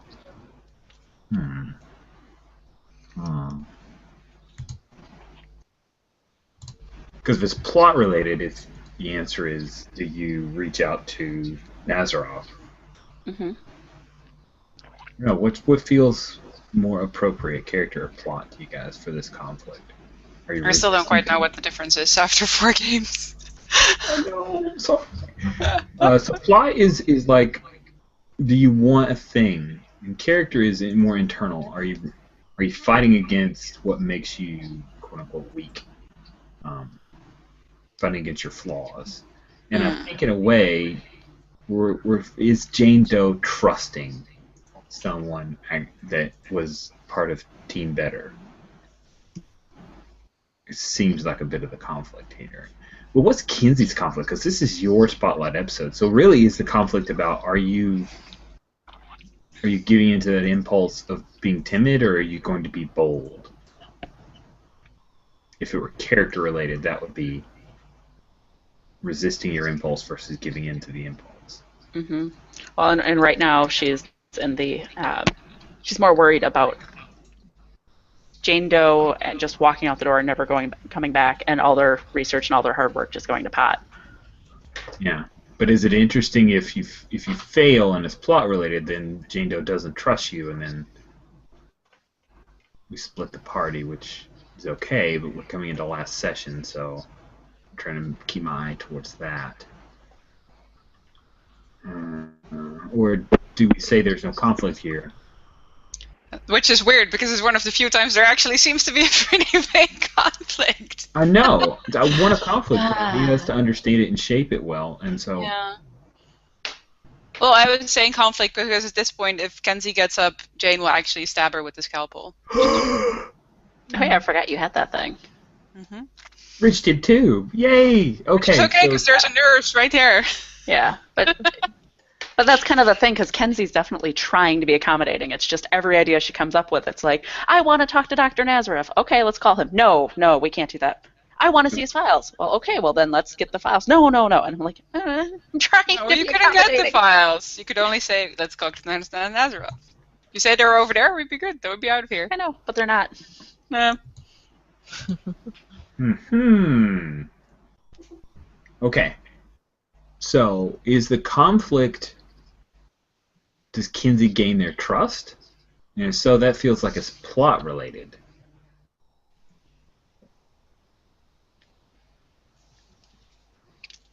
Sorry we're spending so long on this, but it's kind of important. It is kind of important. Plot related. I think it would be Feels plot related. Yeah. Okay.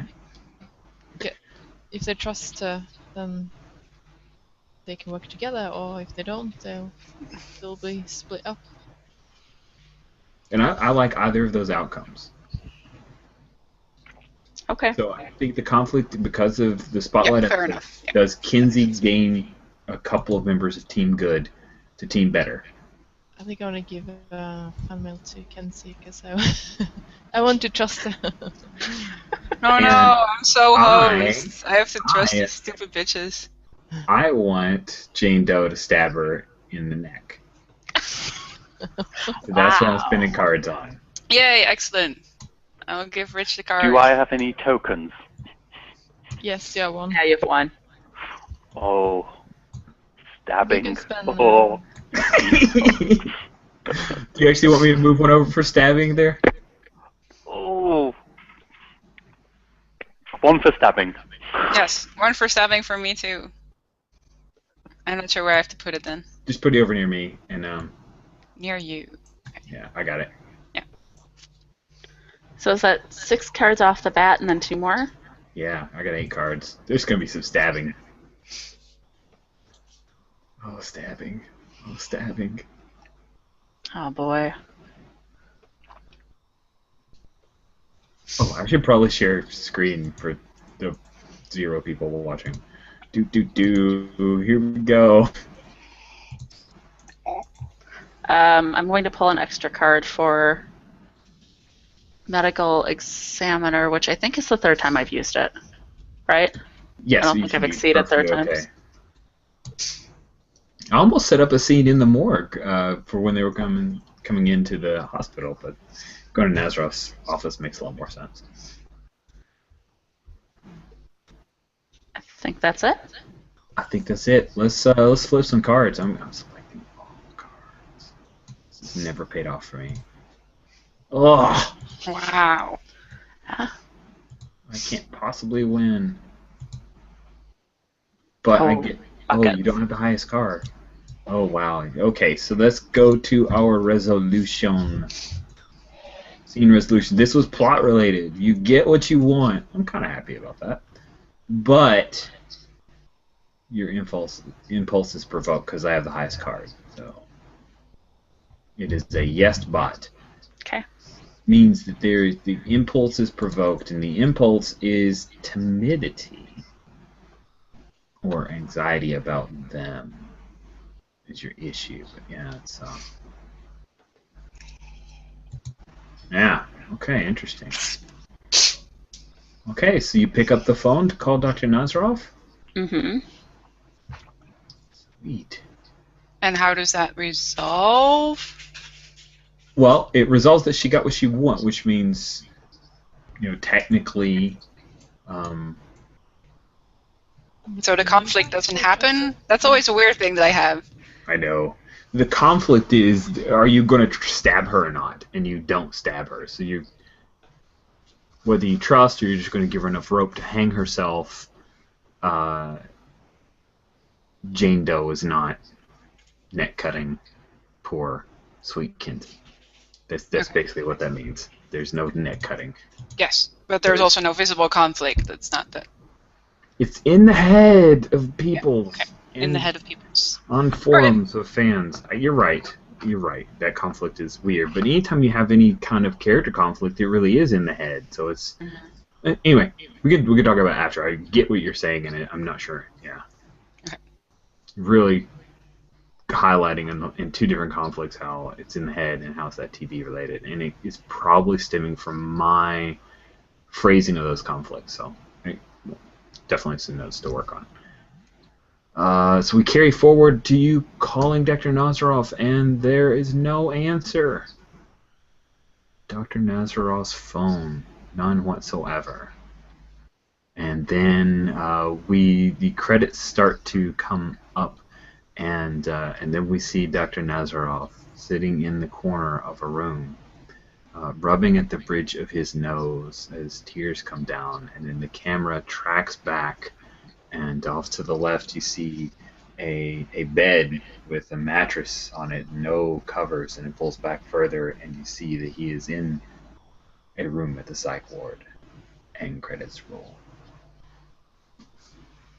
End of scene. All right, so there we go. End of episode. So I'm in one of the rooms. Like Yes, as you are. Yes, you okay. are. There we go. Uh-oh. They're onto you. They're onto us all. Yeah, that was weird. Okay, here we go. End of episode. Take a moment to digest, and then we'll talk about next week on. Oh boy.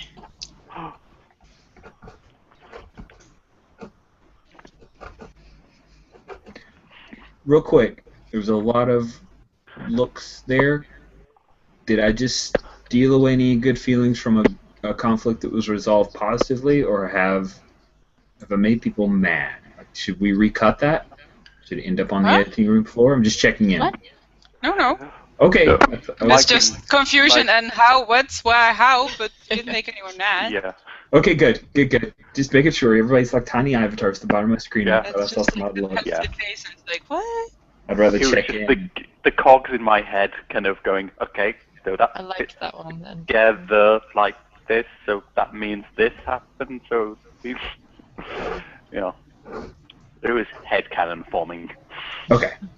I can live with that. Y'all's headcanon always pays off. Yeah. So I was ready. I was seriously ready for Kenzie getting stabbed and then finding her in my office and like stopping the wound from bleeding out and then like tired. So Oh, that would have been cool. That would have been That so would've been cool. I awesome. wish you would have told me That's that. it. I would've sent less no. gifs. Yeah, and then I could have stabbed someone. That's good. but that Say means she got stabbed, which means that goes against. Oh, the- you're right. Well, sorry. Cards didn't let her get stabbed. That would have been so Well, cute. if it's better that he cries over something that happens to himself. It's so true. Oh, so rude. You robbing me of my heroic, seeing my emotional side. You I see kind the of- emotional side. I really want to do that now.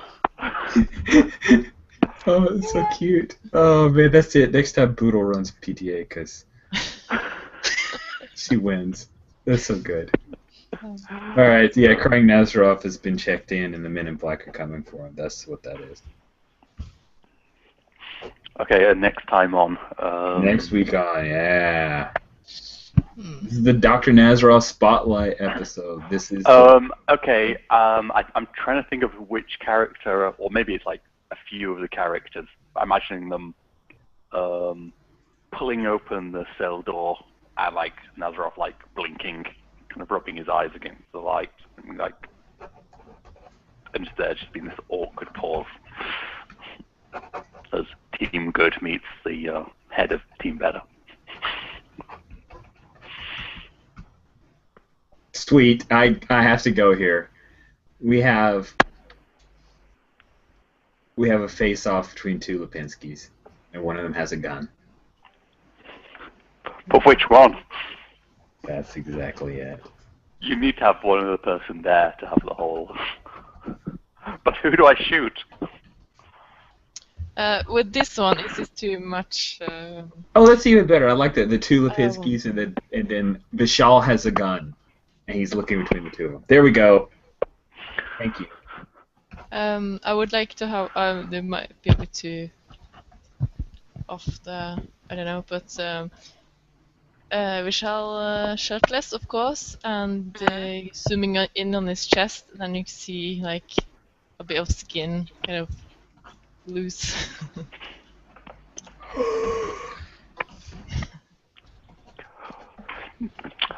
Can I change that to slightly to like maybe Jane Doe and Michelle embracing, but the camera shows it from behind, and that's how you kind of see the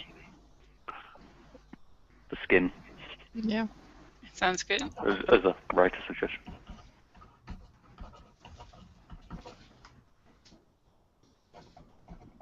Cool.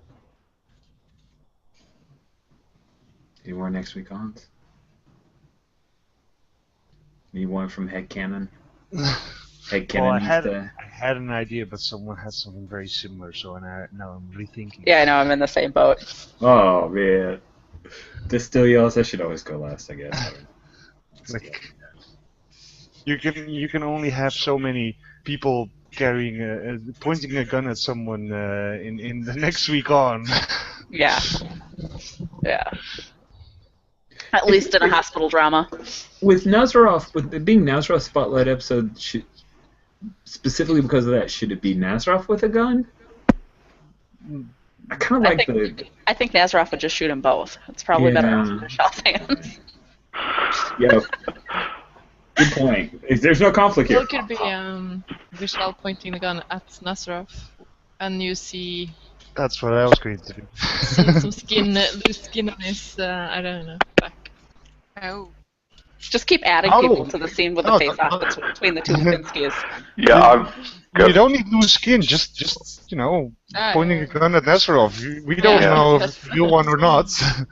Yeah. Ooh, since we already used gun, maybe Vishal with like a syringe, and he's heading towards Nazarov. Yeah. But we should probably, because now I'm getting confused about what happened with the previous. Throw out all the guns, all the copies, and then what is the copy and weapon that we're using? Or I don't know. Who's gonna attack who? Oh. That went downhill quick. Yeah. Got right up to the edge. It looked so good down there. And then the wheels fell off. Okay. I'm happy to take away the two Lipinskis and Vishal have a gun. I like the open cell door and Nazarov blinking. What other next week ons do we want to do that won't break everyone's brain?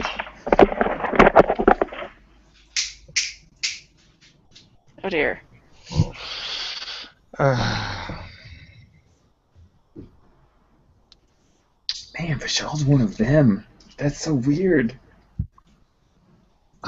Or it could be, I don't know, yeah. Another copy. It's true. So I think, no, I don't like that idea. I don't like any of the ideas. We are running a little long on time. I am willing to forego this happening right at the end of the session as long as I have a promise from Jan and Andrea that over the next couple of days you will send us the next week on, and then we'll recap it at the beginning of the next We already had 3 other ones? We have opening of the cell door and Nazarov blinking against the light. We have two Lipinski showdown with Vishal has a gun, doesn't know who to shoot, and Vishal hugging Jane Doe, and there's some loose skin on the back of his neck. Okay. Kind of thing. I don't know about that one though, maybe change. Okay, so that one's. I don't like it though. Cool. It took a second to adjust, People but like now it. that I think about it, I kind of dig it. So I think for Kenzie's, I'm just gonna say it's kind of Kenzie, and it's the camera's looking at her back, and she's silhouetted against a fire of some sort.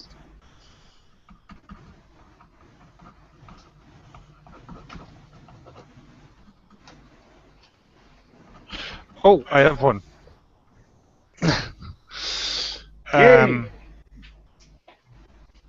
It's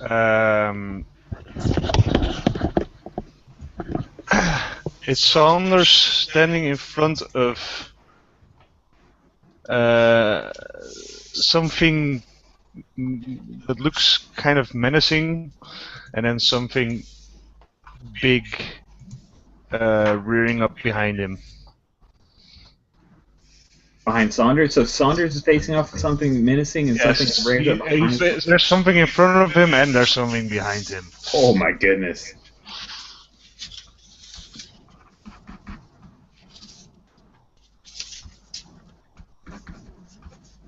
Nice!